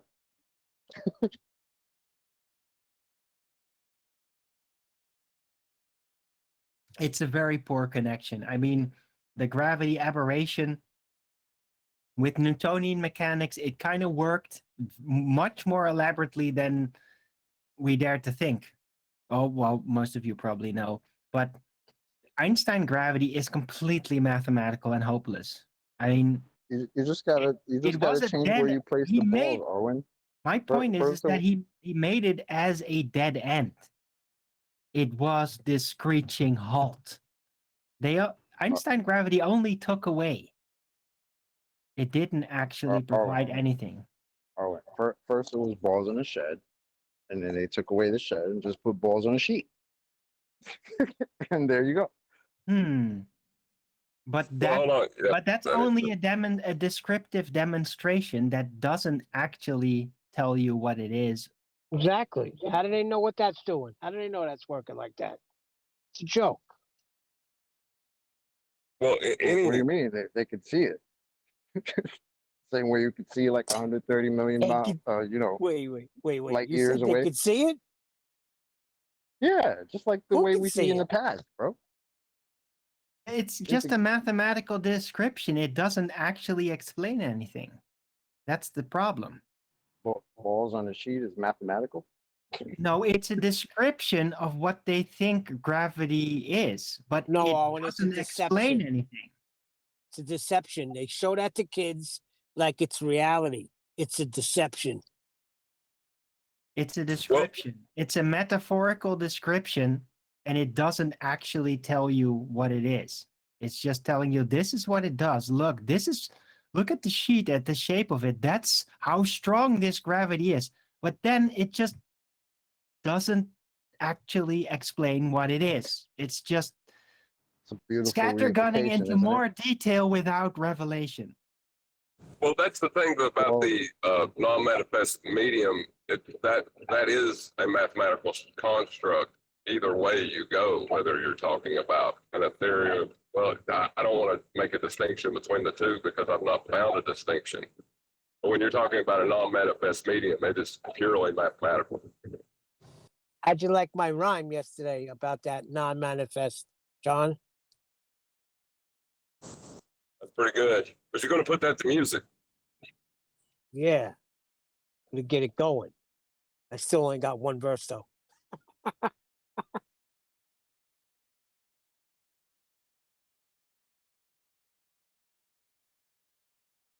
Right. My point about Einsteinian gravity is that unlike with ether, which is a much tougher aberration, gravity, Einstein gravity especially, it's so purely mathematical, and nothing about the tricks that supposedly tell you what it is actually tell you what it is. They're just telling you how to imagine it without explaining it. And it's very distinct. I mean, Einstein gravity stands out for that compared to other aberrations. Right, but any non-manifest medium will be a purely mathematical construct. It is. It is all mathematical based. It's a logical framework. Yeah, what it is actually, but not a framework that actually touches upon anything real. Unlike ether, which is a scattergunning of all these different types of effect, or man-made or otherwise phenomenon suggested to be unified under this banner of ether, right? It's of a different nature. I mean, the original Newtonian, hold on. The original Newtonian gravity was like this, right? All these different effects, these tangible things. Newton was much more close to you. You could actually do tests and then compare it and then say, oh, well, that actually kind of matches, right? Ether does that too. But yeah, gravity then was subjected to Einsteinian gravity, and yeah, went into purely conceptual mathematical nothing, just description, no explanation. Who came up with the word Give me gravity? Give me the effect that ether causes, and I bet you that it is mirrored within space-time, which, I mean, it's like... Really? You want me to go there? Okay. Yes. Well, how about the electric and magnetic duality? That's ether. Right. So it needs a medium to propagate in, right? No, it has nothing to do with that. It's just that duality itself, that happens, that seems to happen, that is the ether. Right, but yeah. Yeah, that's just kind of really vague. But the No, it downward isn't really when you acceleration. think about it. Hold on. The downward acceleration that is claimed to be incoherent dielectric, it doesn't pan out when you talk about the forces that we can actually measure. So that's why gravity doesn't approach that. I couldn't get here quick enough to the mic before you got to it before me. I was going to turn it into a Jeopardy question and go, I'll take incoherent dielectric acceleration for 80 points, please. But I don't think that dielectric incoherent acceleration has anything to do with ether. I think that's purely Bob's project. No, it does. Oh, really? You're saying that Ken Wheeler is fully onto that? Oh, and that's the whole backdrop of it all. No, serious. This is a more direct question. Like, is it? Right. The inertial plane Ken Wheeler of the specifically dielectric, with that for me. the inertial plane of the dielectric field. What do you think he's talking about when he says that? It's all technobabble to me, you know. But He's talking about Earth. He's saying that there's an inertial plane that cuts through the center of Earth and creates this dielectric field that we experience an incoherent dielectric acceleration within. okay. And that is the direct tie to ether. What? That's Ken Wheeler, boy. How? I mean, like, as a not too much ether enthusiast, because I did touch upon ether. I mean, it is out there, very young, but it's pointless, right? But I don't. He just swapped it in your face, like how it's tied into ether. How? How is it tied into ether? What does Okay, it I'll have to go do over it with that? again. The inertial When it comes to plane, the magnetic duality, that makes sense. But with this, I mean, what? magnetic duality. But no, that the inertial plane from which the dielectric field is generated from, right, gives you the incoherent dielectric acceleration. We know it's down.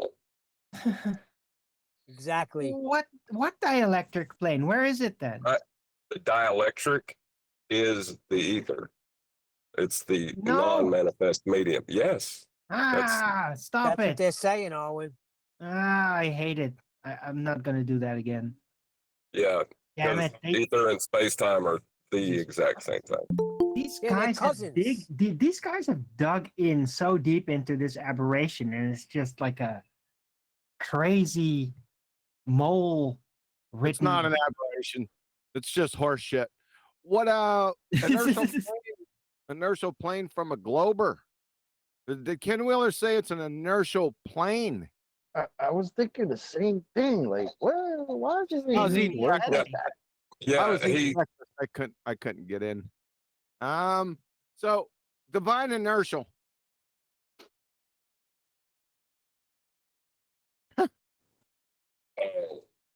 yeah, it's stupid. I ain't gonna argue that it ain't stupid. But that's just what he says, which is stupid. So a not accelerating plane. Where'd he get the plane from?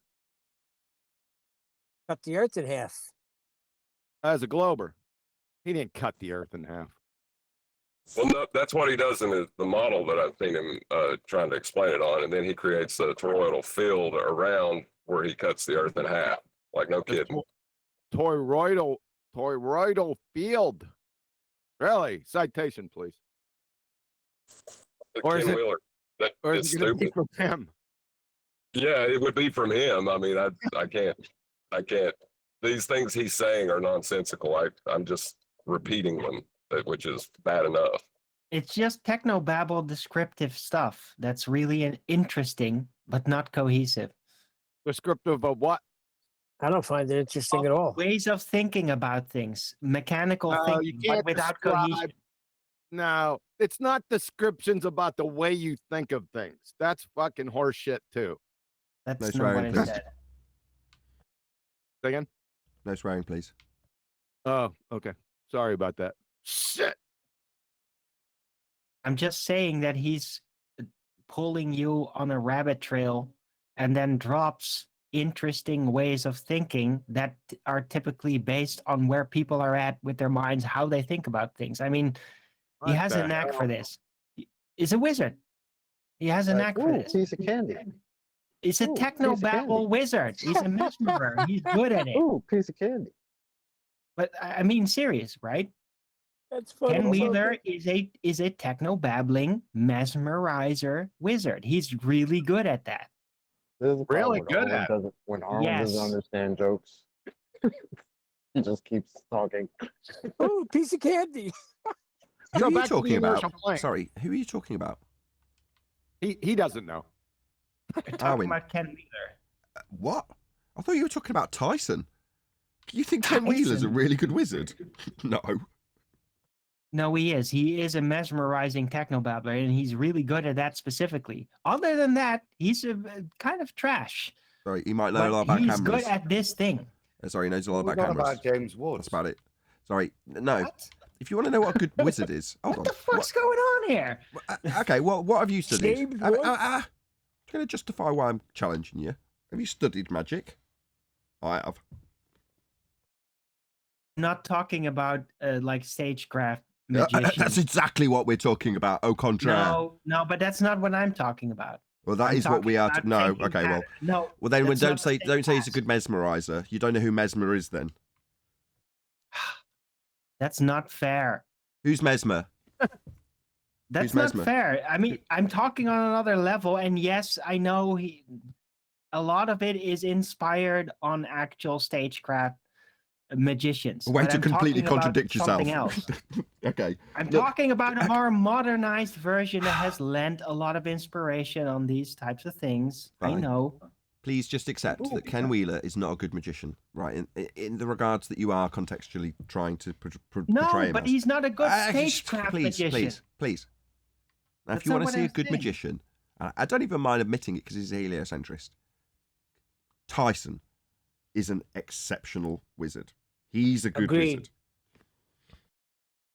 But I wasn't saying wizard, okay, but I was saying he was a good magician. I'm just saying he is good at the one thing he's doing. It's like Ken Wheeler has this one mechanism that he's built, and I'm pretty sure he's built it. Like his entire life, he's been working on that. This one magnificent trick, the Ken Wheelie, as I like to call it. And he's really good at that. And he's really refined that. That's where his wizardry is. It's very niche. And beside that, he's not that impressive at all. So I'm not trying to say he's this ultimate figure or anything. Okay, I but heard he all that the is first really time. good at this. Okay, I heard all that the first time. And my response was, he knows a lot about cameras. Okay. I think Adam knew what I was talking about. Can he go on and And the explain CCD and CMOS semiconductors for us, please? Can What? you ask him that next time? What's it? What? Hold on. What's? Oh, that's a new one on me. What semiconductor? I said CCD and CMOS semiconductors. Can he go in? Cause you said he was good at photography. We talk about digital photography, right? CMOS. That term I know. Semiconductor. That term I know. String the words together one more time. Just stream some words together one more time. No, Is that no. what you're So asking? no, I'm not. No. Don't take that the wrong way. This is you just come up with a new term. I don't know what you're talking about. I'm not ashamed to admit it, but there's a couple of words in there that I do know, and I'm not going to pretend to be. Oh, I know exactly what QE's on about. I'd rather just no. I'm dumb. I don't know what you're talking about. What do you mean? String some more words together. Is that what you're saying? No, string those Yes. words together that I can't repeat because they're new to me and I don't know how to string those particular words that mean something specific That's together. a bunch of crap. You know what I'm talking about. Just say it over again. I'm not. I'm gonna drag it out a little more. Drag out that I don't know what it is, therefore potentially Ken Wheeler may not know what they are either, given that he's talking about digital photography and CMOS and semiconductors. The rest of the words I don't know because I didn't know what he didn't. I can't remember what he said. I said CCD and CMOS semiconductors. CCD and CMOS semiconductors. Right, I'm gonna look up CCD. The charge coupled device. Okay. And what was your question in regards to the charge coupled device, CMOS semiconductors? Well, I was going off because you said that he was an expert. I don't know if you said those exact terms. I'm sorry if you didn't, but more or less you intimated that he was somebody who knows something about photography. And I said Right, he knows and a lot then about for us- cameras. He knows a lot about cameras. Oh, he knows a lot about cameras. Yes, So specifically. is that digital cameras? Both. He uses both normal ones. I've seen him use normal cameras. What I call normal cameras. I used to sell cameras.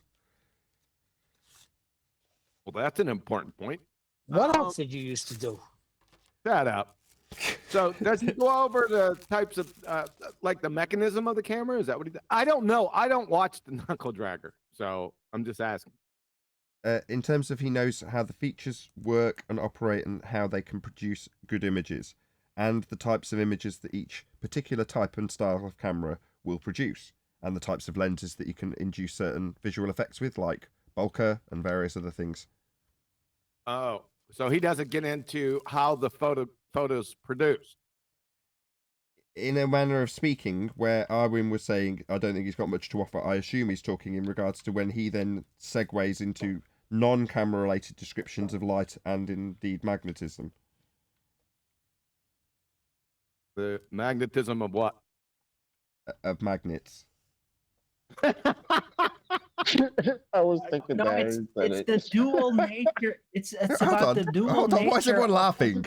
No, The I'm being dual dead nature serious. of electric charge Oh, God. versus I magnetism. hadn't quite finished. He has when I wasn't being facetious. When you say the magnetism of what? Well, magnets. He's got a 12-inch neodymium magnet. It's absolutely not. This thing will pull your eyeballs out your head. Does he? Yeah. I've never seen that. Yeah, you should see this. You should see the girth on it. Wow. That's amazing. I thought so. It's probably a grand's worth of magnet. I think I've seen some magnet stuff before. They're pretty damn strong. What did you call them? Neodymium? Yeah.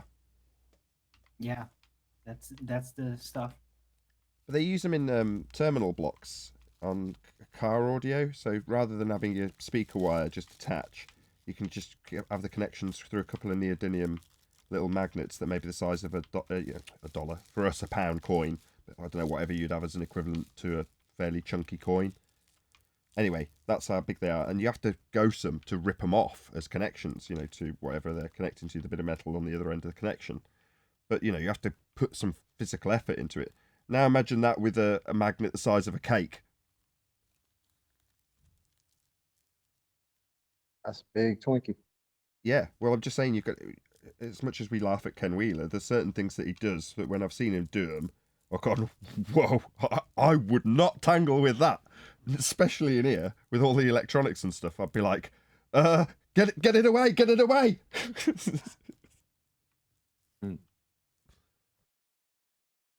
Yeah, he does like to really get busy with it, with the Get tests busy with and it. all that. I'd like him to get busy with explaining digital photography.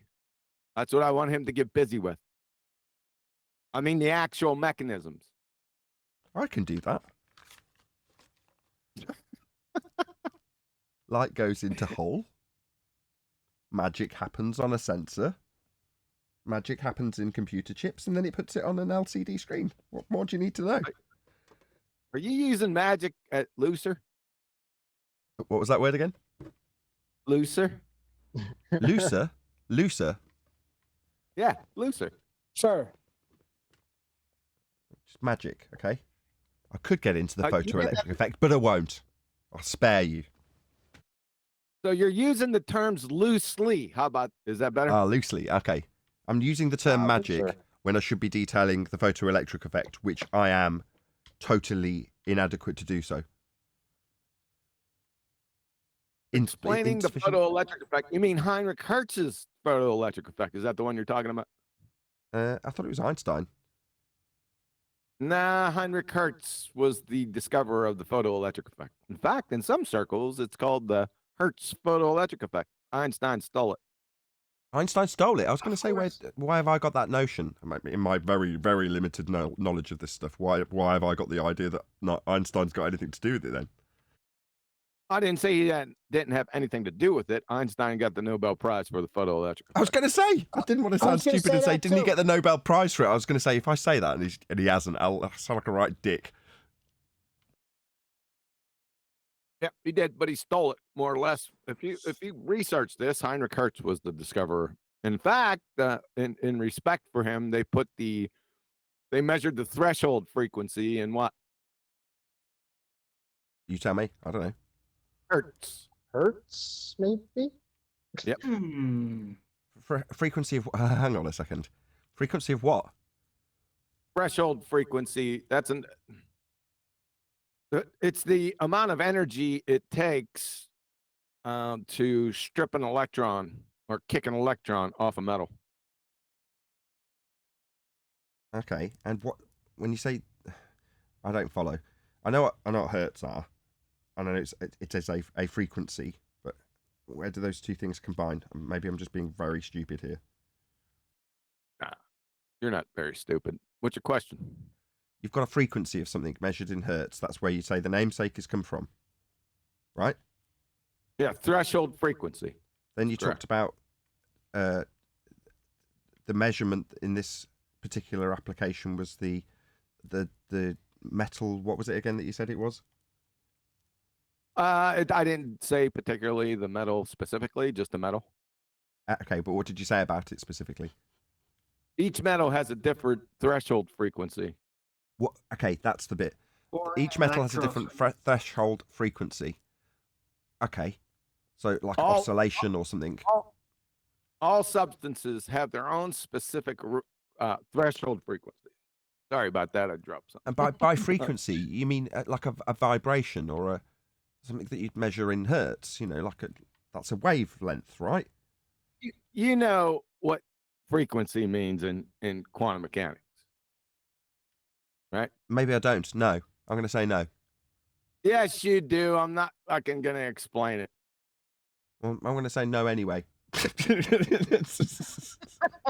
I'm not. Listen, I just woke up about 15 minutes ago. Go in the bottom of this description of this video.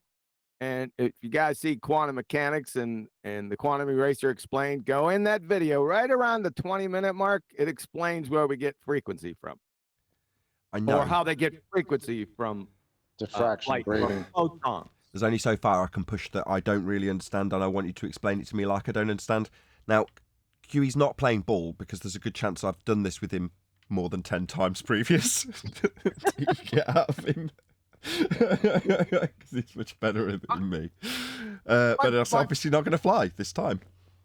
Yeah, my point was just to say that back to the beginning with the tattoo job, the Uncle Fester, was that you said photography, and I found it ironic that if he's talking about digital photography, then digital photography is founded upon the photoelectric effect, which is not Einstein's, which is actually Heinrich Hertz, somewhere in the late 1800s, about 20 years before Einstein received the Nobel Prize. If you're really unsure about this, you can do this in your garage. Just take some metal, get a light, right? With different filters, green, red, blue, and a multimeter, and you could do this in your garage. That's how simple this is. It's not a mystery, right? Did you catch me talking about my CPU frequency in the show, in the live show? I did not. Oh, well, just thought I'd mention it. Thanks. But John's doing it occasionally when he's talking about, well, what's a bit? He's not. Is he gone? Oh, he's gone. Oh, well, I won't hand over to him then. Just for the quantum mechanics deniers out there who want light to be a wave, like a physical wave. That was kind of where I was originally trying to segue with this description from Heinrich Hertz, because obviously the description of that in terms of frequency can get utilized in other areas where the conventions, I don't want to say bastardized, but it's repurposed. So, for instance, if you talk about sound in frequency and wave, I'm stuttering over my words because I've had to readdress and rethink how I think about waves of sound, and kind of, most people wouldn't give a crap, but having to reassess something that I studied at college and had conceptions of all the way through my actual career, where I earned decent money, not like this YouTube career nonsense, where you scrape on by for the love of the subject. But there we go. You know, with sound, I had some pretty, deep-seated understandings that were wrong, and Heinrich Hertz and frequencies in general, and indeed how sound gets reified into actual waves also was a bit of a mind bender. But I got back into it when we were, first discussing this subject and learning where the sort of misapprehensions of waves and light particles came in originally. But reassessing those things about sound, where, because it's like the embarrassment factor, isn't it? You go on and on about people talking about how the waves are operating in a room, for instance, and then after you reassess how that convention's actually been brought about and how sound actually traverses through the medium, you go, oh my God, there isn't any waves, are there? There's none. You know. Right. Right. Yeah, I've heard you protest about that before, but I never really heard you give an explanation concerning sound. I heard you pipe up because people say, sound is waves in the air. Some I don't know, but what is sound truly? Do you know? Well, it's a creation of the pressure in terms of how you can dumb it down to the way someone would physically understand it in the physics of it. If you look at a speaker cone and what it's doing, it's creating a pressure zone and then removing that pressure. So it's just increasing and decreasing pressure. But that's what you're actually experiencing. But that pressure isn't. It's pressure. It's like it's air pressure. You're altering the air pressure, but it's not physically creating a wave in the air. That isn't what's happening. Yeah, that's what so how does it get to me? By the pressure, it moves the air particles like a wave. You said it wasn't moving through the air. It does move through the air. There's a word for it. I just can't think of the word. Like the word for increasing and decreasing pressure. Local air pressure differential? No. I can't think of the actual. I'd like to see you make a diagram of like somebody standing across the street from me, hitting the board with a hammer, and me standing on the other side, and just show a visual demonstration. You could draw it of what's actually what is that thing entering my ear? Well, what's entering your ear is the air molecules, and they're physically vibrating the hairs on the inside of your ear to then send impulses via electricity to your brain to interpret. But that method from speaker cone, or what did you say, bit of wood being slapped, to reaching your ear is described as a frequency, like an up and down wave.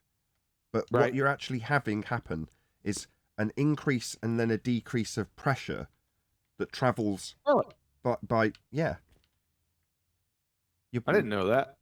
I thought it was actual. I did it. No, I'm not trying to set you up or anything. I'm not a sound expert. I know you are. I'm not. This is not what I had an expertise in. That's why I haven't gone over it in the past is because I'm not an expert in this. I've only learnt this for two reasons. One, because I went and looked at acoustics to treat this room. Now, while I've been surrounded by that sort of stuff throughout my career, it wasn't what I did. I did amplification in studio terms. That's what I was in there flogging, them amps for their big speakers, for their main monitors. But I wasn't dealing with the acoustic treatment, so I had a vague idea because I was exposed to it. But then when you get into the nitty-gritty of actually studying it, coincidentally, it's not coincidence actually, it was a couple of years later, but after learning how light waves aren't actually waves, but how the convention comes about, very mind-blowing. But then when it comes back to something like sound waves, and I've got the idea that what's coming out of my cone is a wave coming to my ear and then going in as the Hertz measurement suggests. And when you show a Hertz measurement on a piece of paper, you draw a wave, a line that's wave. But what you're actually having come out is much more akin to, if you think of what a speaker cone actually does, if you were to slow it down, it moves in and out. Well, that's creating a high pressure, then a low pressure, then a high pressure, then a low pressure. Well, that comes towards you, but as that high pressure zone traverses through the air, there is no wave that you could draw out or describe or visually represent in physical terms, because it isn't one. It's an increase and decrease in the pressure. Yep. Yeah. I thought you said it didn't travel through the air. It does travel through the air. Obviously, it's got to reach your ears, but it doesn't travel through as a wave, like a frequency draw on a graph. When you say 63 hertz looks like this, and you draw out a really big, long wavelength on a piece of paper. Well, the notion of the wave coming out of your cone on your speaker or your treble unit and reaching your ear as it goes woo, woo, woo, up and down like the frequency on the page, drawn out, as Mr. Hertz would describe it, isn't how it actually happens. Interesting. I always thought it was. So your doth protest is because people call it a wave. Yeah, it isn't. It's a mathematical description. Like that type of description, that's like What's a math? Shut up! equalizers. The frequency that the cone moves at, right? So if the cone's doing 60 hertz, it's moving in and out 60 times a second. But that means it's creating 60 pressure differentials a second. It's not waving the air at 60 cycles. Yeah? That's what that makes sense, because I was going to say, boy, I can hear, music from quite a distance. And now that you said that, that's okay. That makes sense. Because I wouldn't it be overwhelmed, by other noises? Wouldn't it? You know what I'm saying? Yeah, but it becomes very directional, and that's why it can become directional. The higher the frequency, the more directional. So bird chirps can go for a very long distance, but in a very, very narrow field, whereas low frequencies, which are essentially emanating out in all directions, omnidirectionally, are carrying far more substantial energy. So to create a high-pitched whistle, it doesn't take much energy. You can put your lips together and blow a bit of air, and out comes a high-pitched sound. But to create a big, deep note, like when you sit on your chair, you as a big mass create a lot of energy. And that energy can travel not only a long distance, but through things. So the pressure, when it literally physically presses on the air, so or the cone, let's go back to the cone example. The cone moves out and moves the air, pressurizes it. Well, that pressurizes the wall. And the wall on the other side of it will pressurize the air on the other side of the wall. And the sound continues. Hence, when you hear a bass player in a different room, you hear it through the wall. Well, is there a wave traveling through the wall? No. Physically, it presses. It's pressure. So it presses on the wall, which in turn presses on the other side of the wall as it traverses through the wall. As a medium, that energy traverses the wall and then creates the same, may have changed slightly in pitch, but it doesn't make any difference to this example. It comes out the other side, you hear it. Yeah? But there's no resonance. There's no resonance, exactly. So it affects the air on the other side of the wall. Yeah, but there's no wave traveling through the wall. But if you were to describe that and say, okay, what frequency is traveling through this wall, even in saying that, I've got a wave going up and down, and then in my diagram, I've got a bass player on one side of a wall, a wavy line with 63 hertz written on it, traveling through the wall to my ear. That don't happen, though.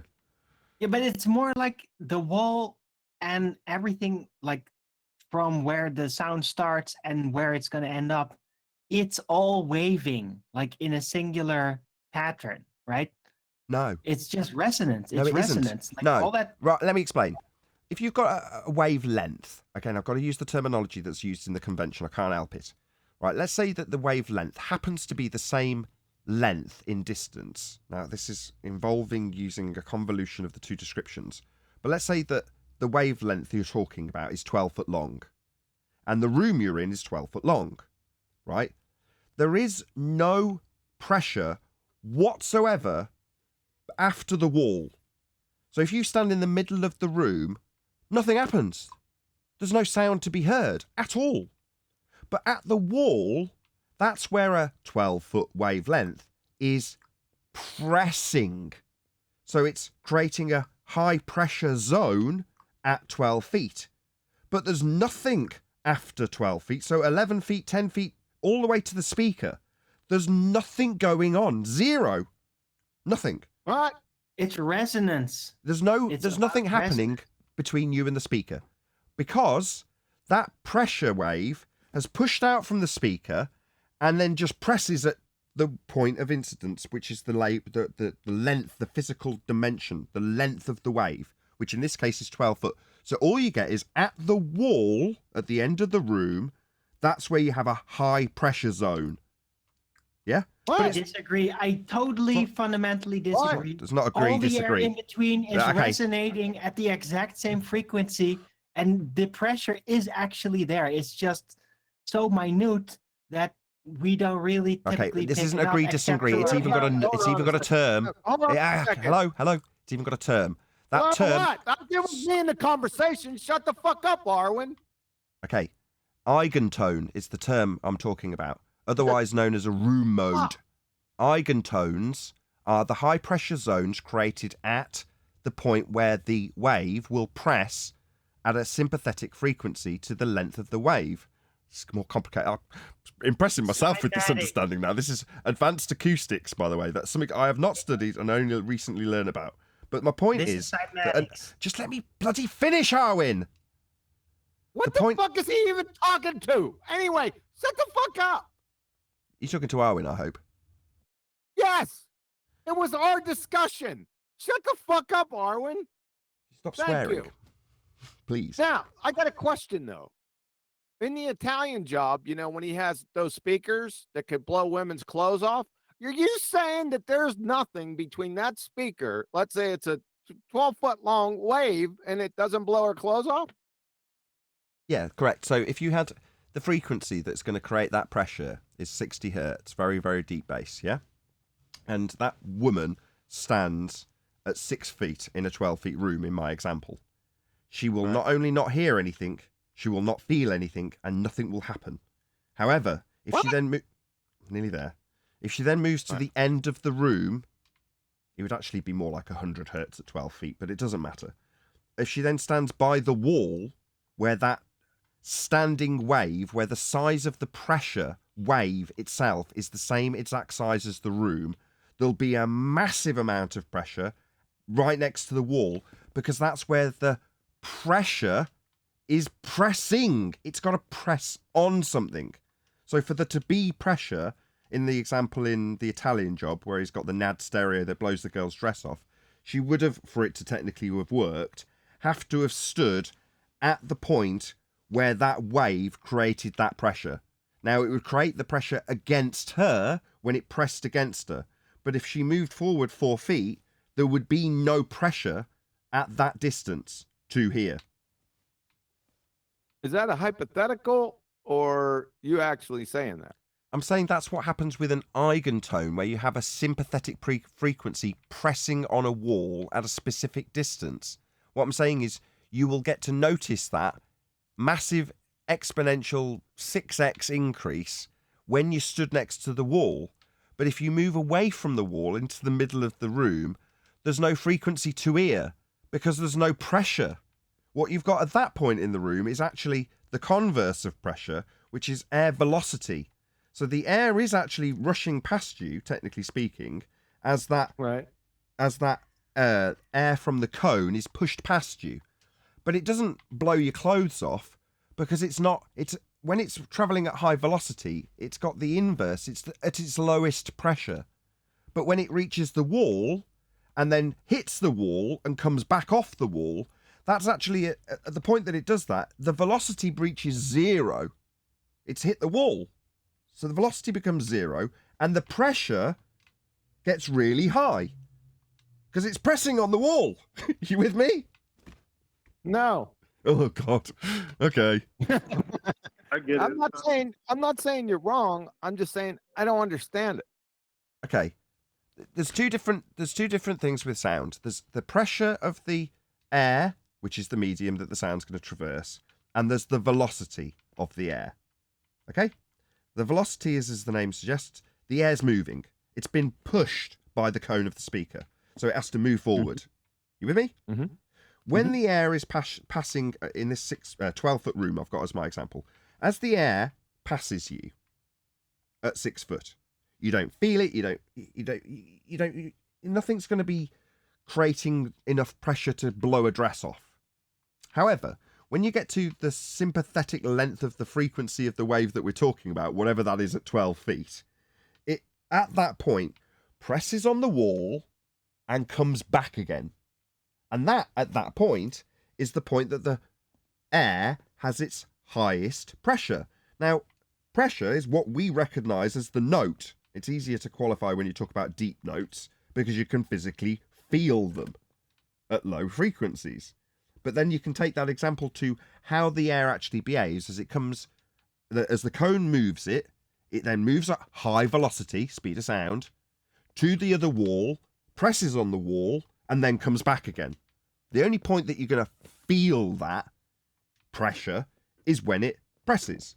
And at certain frequencies, that is only going to happen at the certain point that the wavelength is, if it's going to press on you and then come back again. and have any discernible effect that you would notice. And Wait a second. You said wavelength when there is no wave. Yes, that's correct. I did say at the beginning that there will be occasions where I have to convolute this by mixing the convention of specifically sound as waves when it's not. It's a pressure. So let's get away from the blowing the woman's clothes off to hearing it. So I'm standing. So I don't even know what question to ask. Well, at the same example, Sounds will like- you hear 60 hertz is the question, I suppose. Yes, of course you will. Because even though you've got the air velocity rushing past you, it's still rushing past you at the specific frequency, i.e. the amount of times per second that the air rushes past your detecting devices. Now, in that particular frequency, it wouldn't be your ears. It would actually be your head. Your body would pick up deep bass notes. Obviously, there's not enough gap between your ear to detect any low frequencies. You have to do them in a different way. Your brain interprets them by resonations of your head itself, because that's big enough to actually detect them. And at certain frequencies, as you know, when your trousers shake at a concert, you're not detecting those with your ears. Believe me. Right. Gotcha. But that's I'm all. tracking with But that. that's You all. need to have- But that's all you need two to make- things: the air velocity and the air pressure. That's all it is. You need to make a presentation on this, man. I'm not. You can go and watch, as I have done, hundreds of hours of acoustic forums. But I'm doing this secondhand from crap memory, and I am not. I've probably done a really poor job of what I've just tried to explain. Oh. It sounds like pressure mediation to me. All that matters is not a wave. Yeah, I don't understand it. I'm not saying that you're wrong. I don't get it. Fair enough. I haven't done a good job of explaining it, and when you're not an expert in something and you've only learnt it as a student recently, and you've tried to put specific aspects of it into practical application successfully, as I have, you're not going to be all-knowing in the subject. But I've got a good enough knowledge to cobble my way through those answers and kind of stammer my way through giving you an explanation as best as I can to say, in no uncertain terms, there's no wave coming out of a speaker's cone, or there's no wave coming out of your hands when you clap them together between you and the person. There's a remember the bloody word, a pressure that increases and decreases. So it's not a pressure wave either. Yeah, you could call it a pressure wave. Could I? I'm not trying to be facetious. I'm just saying, because when you said clap, I mean that it resonates, no pun intended, with a pressure wave. Yes, that's correct. You can see it if you show an explosion in a slow motion piece of footage. You can see the blast wave coming out, right? But what I call a blast wave, does it wave a blast wave? Oh, good point. Just that's a good way of actually. Off the spot, I'm impressing myself here with my crap knowledge being put on show. No, I'm sure we need to get a sound expert in here. Yeah, I don't think they'd want to talk to us when they found out that we were talking about the nature of a reality that they may be still under the impression they're in or on. Right. But they might. I mean, just over at the Geo server, he started calling up land surveyors and also engineers, and they're cool with saying, yeah, we I don't even know what you guys are talking about. We don't account for the Earth's curvature ever. So they probably be real cool with it, Maybe there's several that I'd love to have a chat with. One in particular, but the guy's pretty old and probably doesn't need his day ruining, so to speak. Ethan Weiner, his name is. They need to start off at square one. There's a lot of people that know a lot about subjects they can't teach worth crap. You need somebody that can, crawl, walk, run right from the ground framework, and you know where I'm going with this. That's what I need. Yeah. So, yeah, I mean, there is another guy that I could ask, just because I've done a lot on this channel about acoustics. because of doing this room out, although I didn't actually use his services or his help, just his videos that he's obviously trying to promote his services with, but with excellent advice, which I followed. And then maybe I'll ask him. I'll see. Acoustics Insider is the channel if you want to know who he is. Acoustics Insider. But you're just going to find loads of stuff about treating a studio, and you'll be like, this doesn't tell me what I need to know. And it's like, yeah, it's in there, but it's buried in there. Right. So QE needs a QE to explain it to him. I got it. How's he going to know? Why would QE know about acoustics? I like Listen acoustics. what I said. I like acoustics. I just remember, different periods where somebody would say wave and you would protest. You wouldn't get into it deeply, but I remember on various occasions you did that. Yeah, it's because it's almost self-annoyance when you're like, I would have said the same thing, but now I found out how wrong I was and I feel stupid for it, but I don't want you to continually highlight my misunderstandings that I've perpetuated when I've been out. Because what you think of is when those times that you're in a really high-end studio and you're talking about sound with them, and you're talking about sound waves with them, and now your product will make the sound waves better. I mean, it wasn't ever in those sort of terms, but it was. And you think, oh God, how stupid must I have sounded to all these people who understood acoustics in a much more deep way than I did. I had a good understanding of electronics that they didn't, but they had a better understanding of acoustics, and I probably sounded really stupid the whole time. So you kind of go, oh God.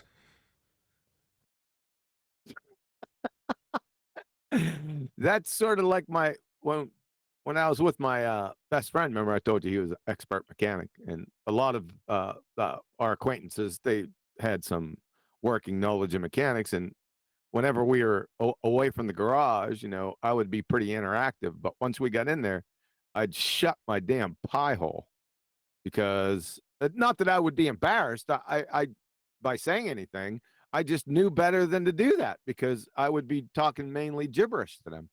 Sure. Right. But when you've got an overlapping subject with whatever, in your example, you've got something that you are an expert in, but there's going to be certain concepts or conventions that you use to describe your expert field subject that overlap with theirs, and in the overlap, your understanding is incorrect. Well, that was the same. I wasn't necessarily talking to these people in studios about acoustics, far from it.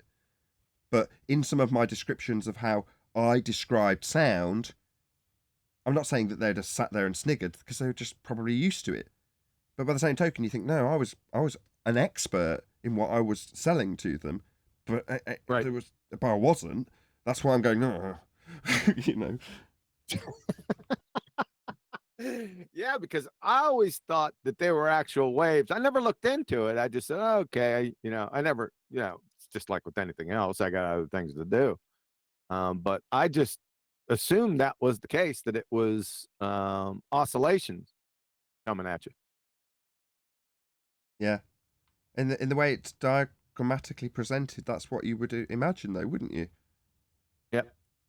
But then, like I said, the blast wave is probably the best thing to describe it, is because if you say blast wave, you go, well, show me the squiggly line coming out of this explosion. Yeah. I got you. I've seen those slow motion blast waves. Yeah. Yep. Right. What? How are you going to call that a wave? Yeah. I wouldn't, looking at it, because there's nothing waving. Right. But then when you get down to the nitty-gritty of how a speaker has actually looked at moving, you go, well, but I can see it going in and out and in and out. And if there was water in front of it, then it would ripple away from you, and it would carry on through the water, rippling, getting less and less. Well, yes, it is kind of like that, but it at the same time isn't. It's creating a pressure and then a decrease in pressure and then an increase in pressure. It's not waving. I don't know. Anyway. Yeah. Good discussion. I found that I know about exactly as much about sound as when we started.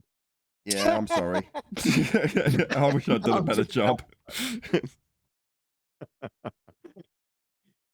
It's no problem, though. I got you.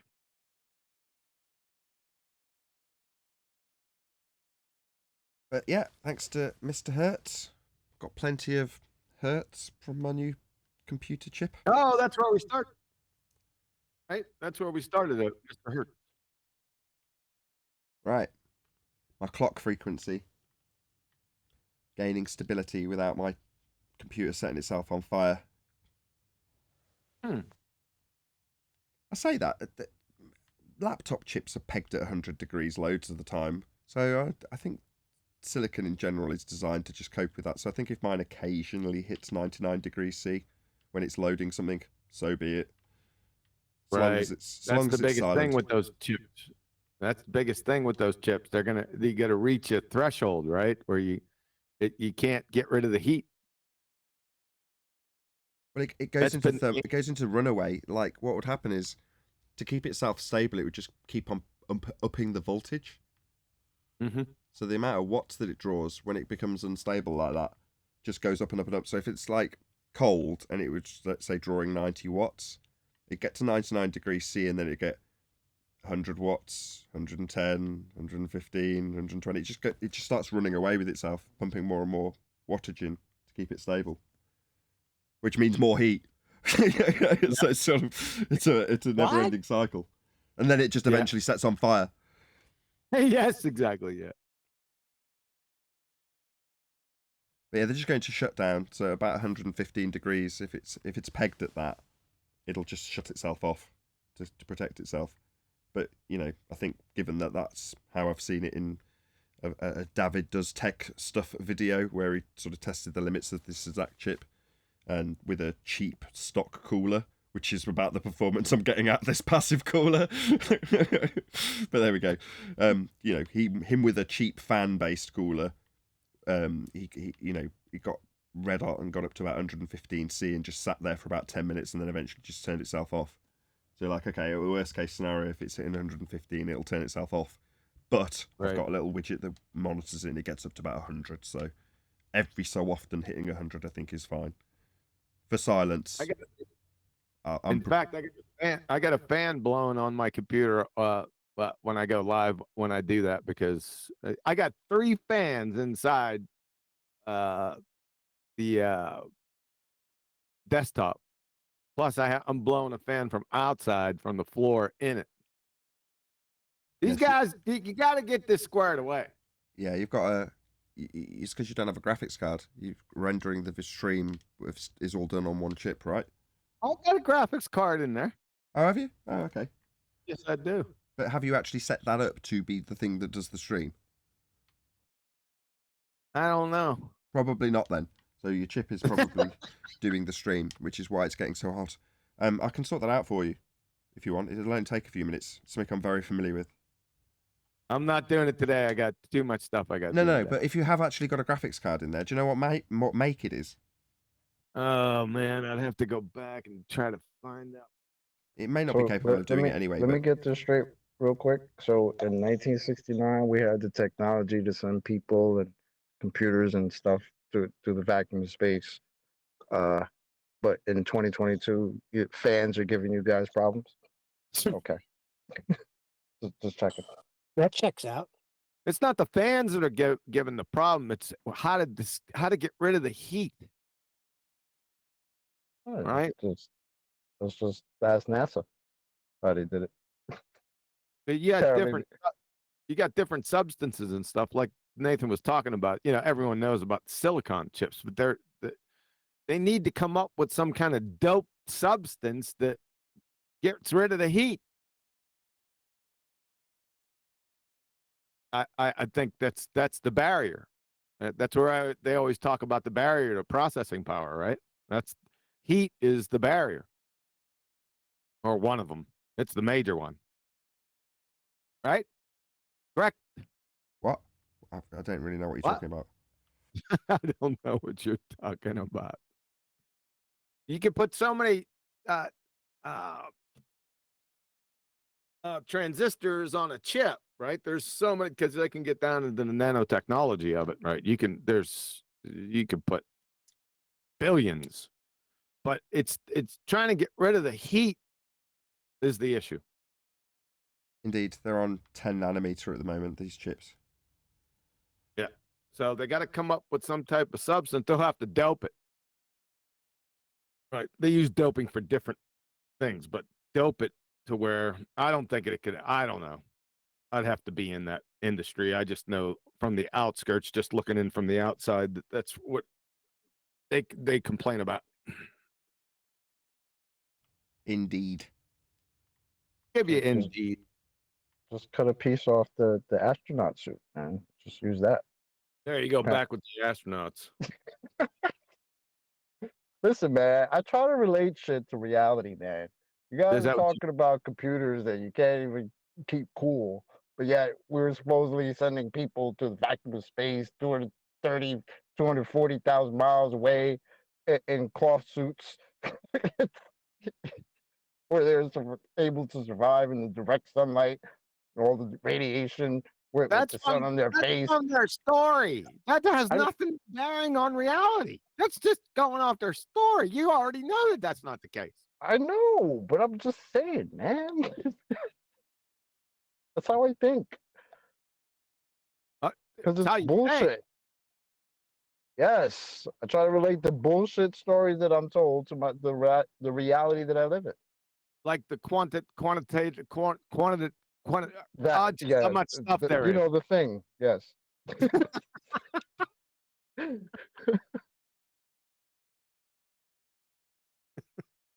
Quantitative. You know the amount of stuff there is. Yep, that. Yeah, I think I'm pretty much done setting this computer up, you know. Good. I can't see any reason why to fiddle with it anymore. It's all set up. Sweet. Did you listen to the presentation yesterday? No, I've been up till 3, 4, 1 last night in the morning, just trying to get this computer to be under control. I now know why they call it the Beast. Huh. Yeah. Needs a lot of taming. Better get on that presentation. I will watch it. It's queued up on the iPad. I had intended to watch it, but I took my daughter to the local park so we could study trees. We counted rings on 2 trees that they chopped down to figure out their age, figured out which trees were which in a little book that we got. You know, so while I had it queued up ready to go, then we had stuff to do. Educational stuff. That's 5 days ago, dude. It doesn't take me 5 days to review your stuff. Yeah, but I've been tuning a computer for about the last month. All right.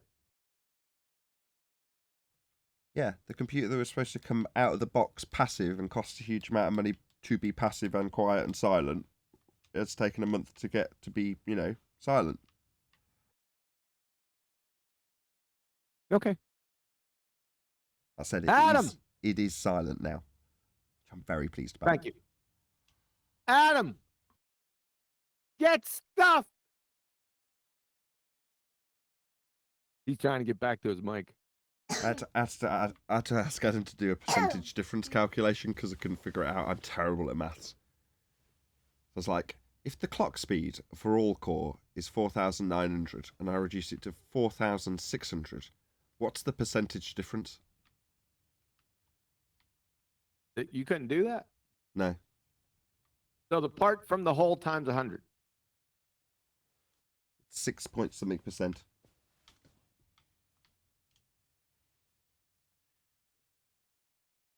Okay. That's how much I've slowed the clocks down by. Just thought you'd be interested in my CPU speeds. You slowed the clock down. Yes. Did that slow time down? No, it just made it produces less heat. Less cycles per second means less heat. Also, I had to reduce the voltage. Yeah. Yes. Right. That's the subject I was talking about before. Less heat, and you were stupefied by it. I was so joking. now you get it. I was just joking. That's ironic. Joey, That's get out of my head, man. Precisely As what soon we as were you talking say- about. That's what I'm doing. That's all I've done for a month is try and generate less heat from a chip because of the very condensed silicon.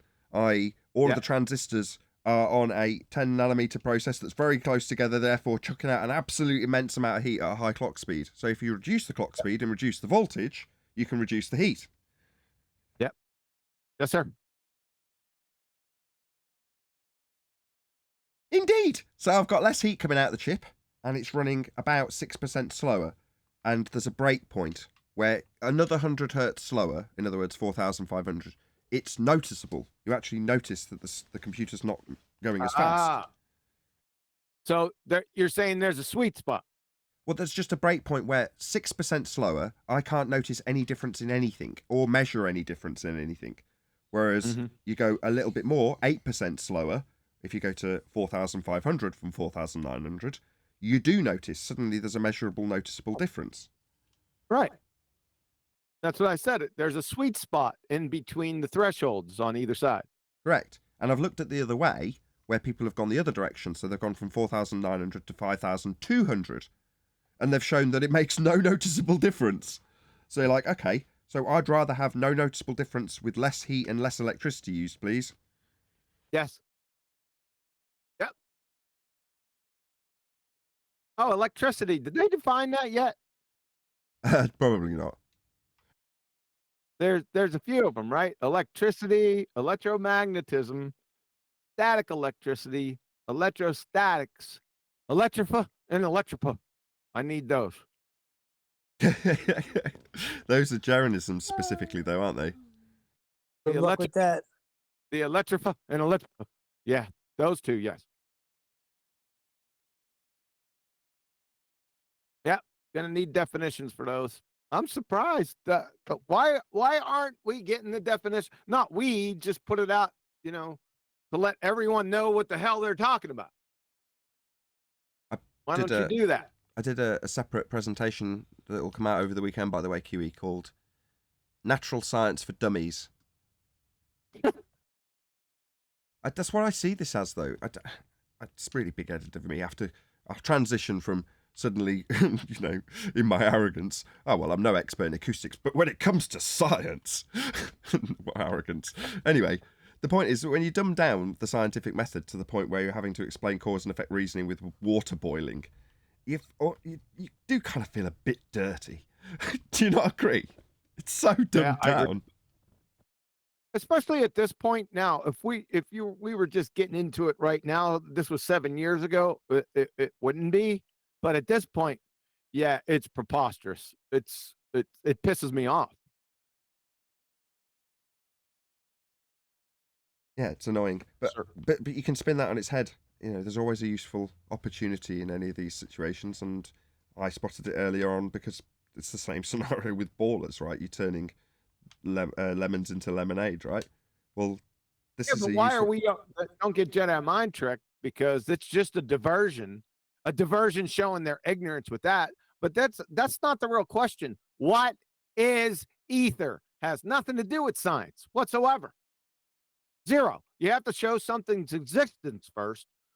Then, like I said, perhaps maybe down the line, once you show the existence of that thing you're trying to prove, then if it has any effects on nature or causes anything in nature, then we can look into the science. But unsolicited saying it's not science. Well, we weren't asking whether it was or not yet. We're asking for its existence. So that's another dumbass.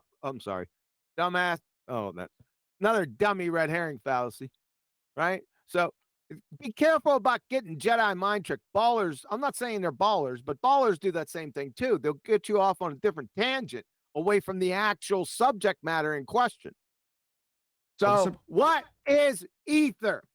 Well, it same applies to you. Demonstrate its existence. I wasn't actually associating it with ether. I was associating it more with the dissemination of the method of science and how that's duped people into believing that they're on a ball when ballers say they've got science that they haven't got. I appreciate that in this particular dangle, we've got the same exact magic trick being used by flat earthers, and you're saying, well, when you use this magic trick, we're not even at science yet. What is the phenomena, if there is one at all? Yes. What? No. But wasn't that our first question out of the gate? What is ether? Ether. What is that? Like that was question number one. Well, that was QE's question number one, because it was us arguing about it left and right with their claims being taken apart, when QE just stepped in and said, no, the question is, what is it? If anybody says what's ether, or says ether, ask them what it is.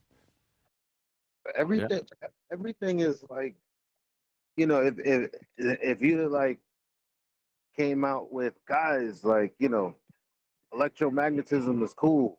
Look what I've learned. Okay, that's fine. guys, look what I found out about this design from Tesla. Like, oh yeah, great, that's fine.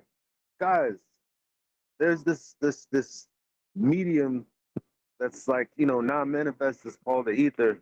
That's where I'm like, I don't know. Like, what does that mean?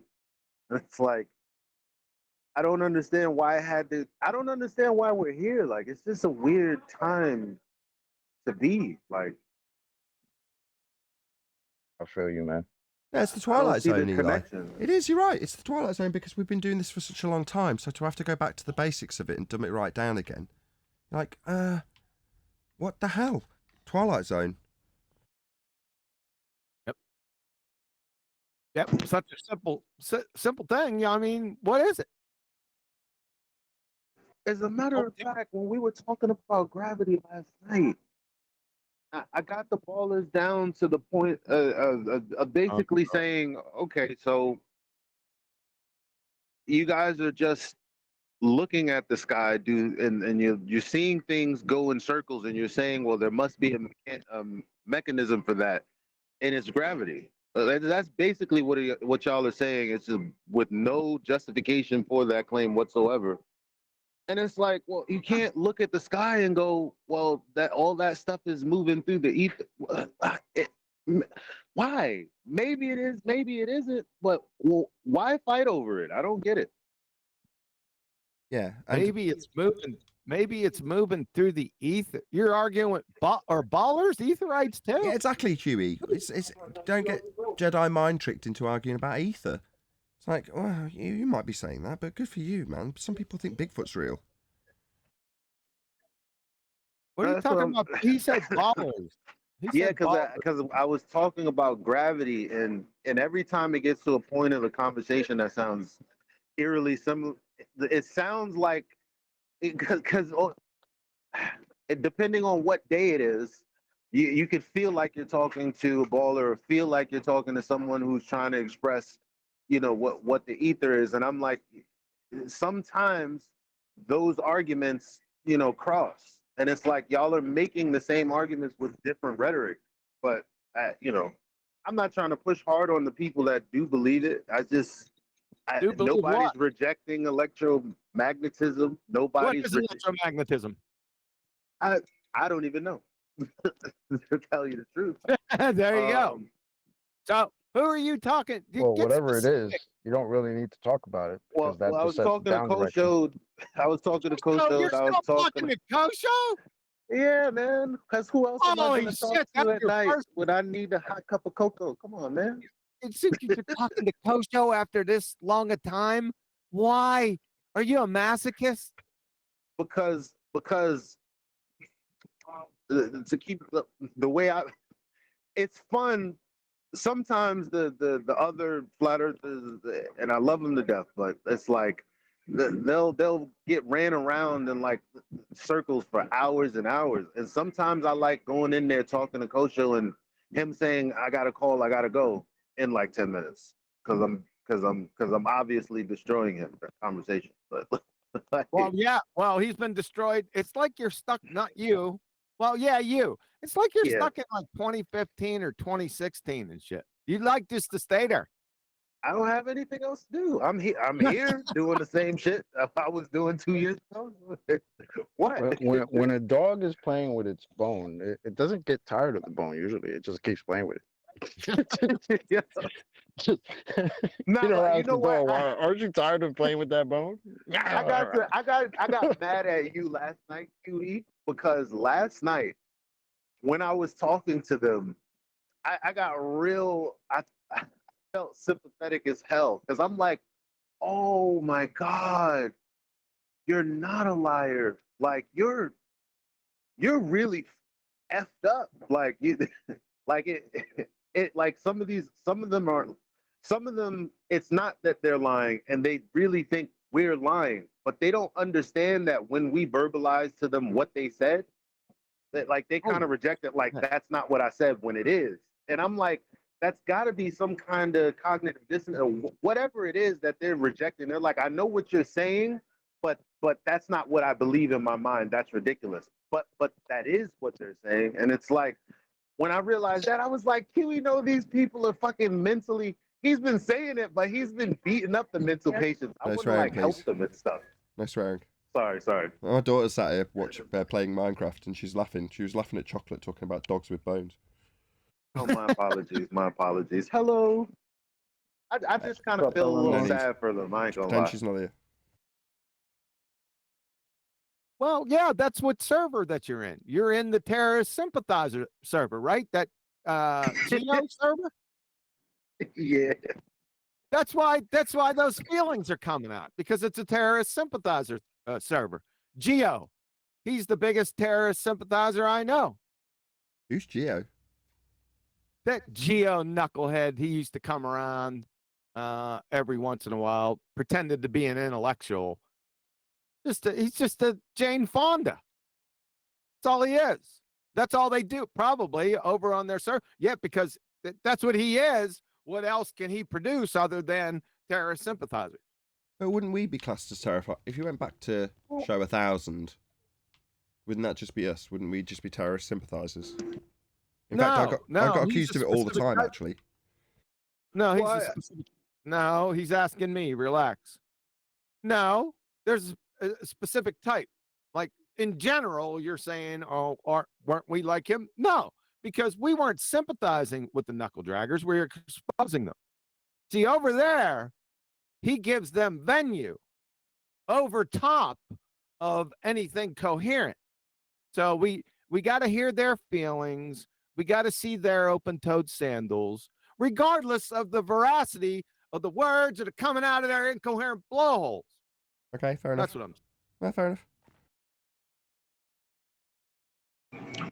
To be fair, he's like probably one of my favorite moderators over there, and I actually did Geo, and I didn't, and I don't mean like because I'm always complaining to him and all the I'm like, you know what moderation is? Paying attention to the argument and not letting like the ballers or flat earthers wreak havoc, change the conversation. You know, just straight up go to fallacy land, and you're not saying, listen. You just reiterated the same point twice. It was rebutted. It's kind of getting ridiculous. You're either gonna make a new point or stop. That's not the kind of moderation I mean. But at the same time, and I didn't like him initially when he was at 24/7. I didn't like the dude, but I think he's cool now. And unlike the other ones are really sympathizers. He actually stops the conversation a little bit the way that I Geo. Well, he must have just started doing that. He didn't do it before.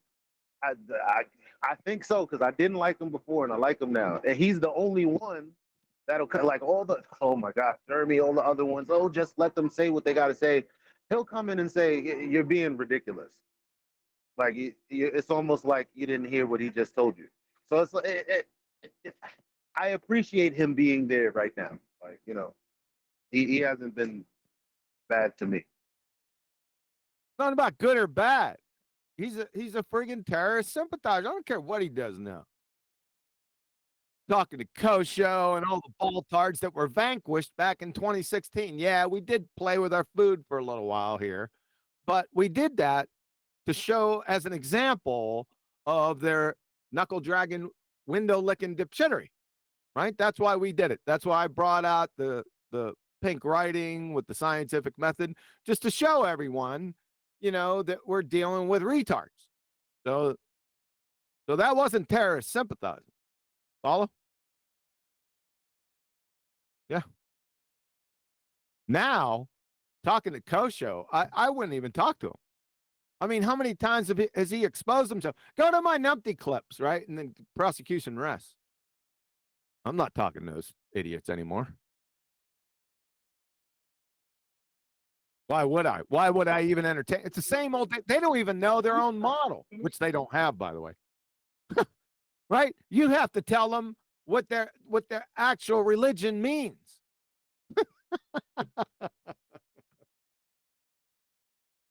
That's a waste of time for me. Sorry. Yeah. Dogs and bones. Indeed. Don't need to do that anymore.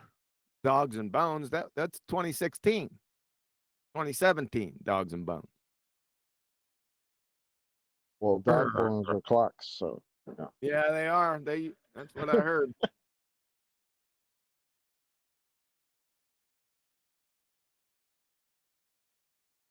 So what do we do now? That's the question. Teach all the new people, right? That's what we do. Correct? I mean, we could talk about NASA faker stuff. We could talk about what we would say to our mothers and stuff like that, right?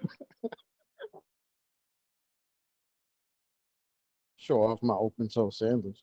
Yeah, you could do that. Or use words looser. After It was Eli establishing giving the example, but maybe he's working. What? Wait, you just interrupted me. What? Eli was talking about being over at Geos, and then you talked about them being terrorist sympathizers, and then you're like, all right, well, that's killed the conversation. They are terrorist sympathizers. Well, I go there to basically, I don't feel our flavor on as much as I'd like. If you get what I mean, I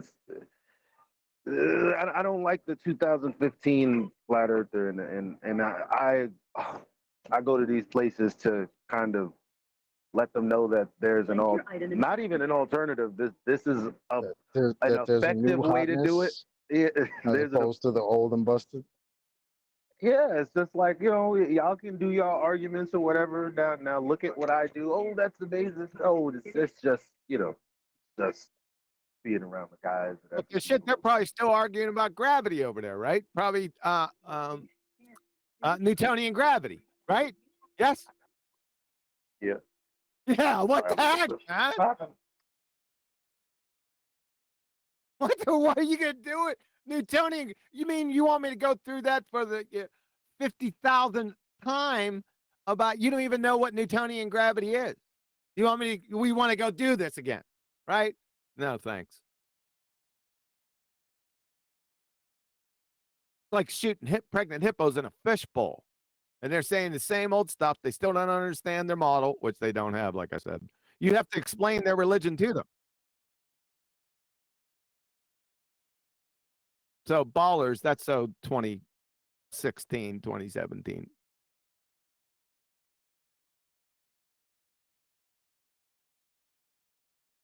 Now, what was I saying before when I was rudely interrupted?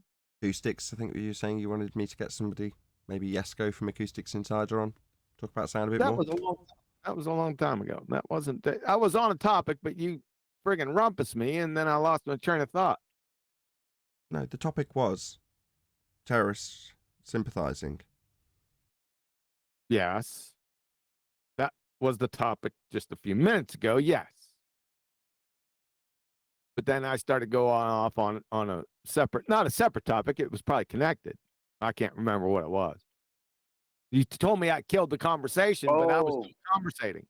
It was the ether, and that's why I was like, what's annoying to me is that the arguments are eerily similar to the globe. Some of them are eerily similar to the globe arguments. That's all I was saying. But we were talking about ether. But what is it? That was your point. There we go. Associations with gravity, where that's right. We start off talking about gravity, and I'm saying, we don't get Jedi mind tricked into talking about ether when we're trying to just, take apart the Western worldview. But because it's in our community, if you want to call it that, a prevalent conversation to talk about ether, you somehow end up segueing because they're so similar between a discussion on gravity to where's your ether. And you're like, how's this happening? We don't want to take apart the 1% crazy view in this tiny little pond. The 99% believe they're on a sphere. And the first notion to that assertion is the same. But what is that?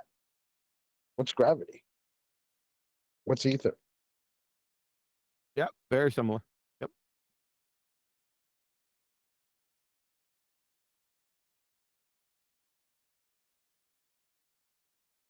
Still waiting on an answer to that, by the way. Pardon? What was the original answer? Nothing can't exist. Right? That was it. Nothing can't. What's ether? Nothing can't exist. Yeah, that's a coherent. Thanks. Yeah, thanks. That's very coherent definition of what the hell is ether then? Don't give me none of that horseshit. No, well, nothing can't exist. So did you have another explanation? Get the fuck out of here before I slap you. My daughter's gone swimming now. Thanks for asking. What? Nothing. Nothing can exist. Well, yeah, something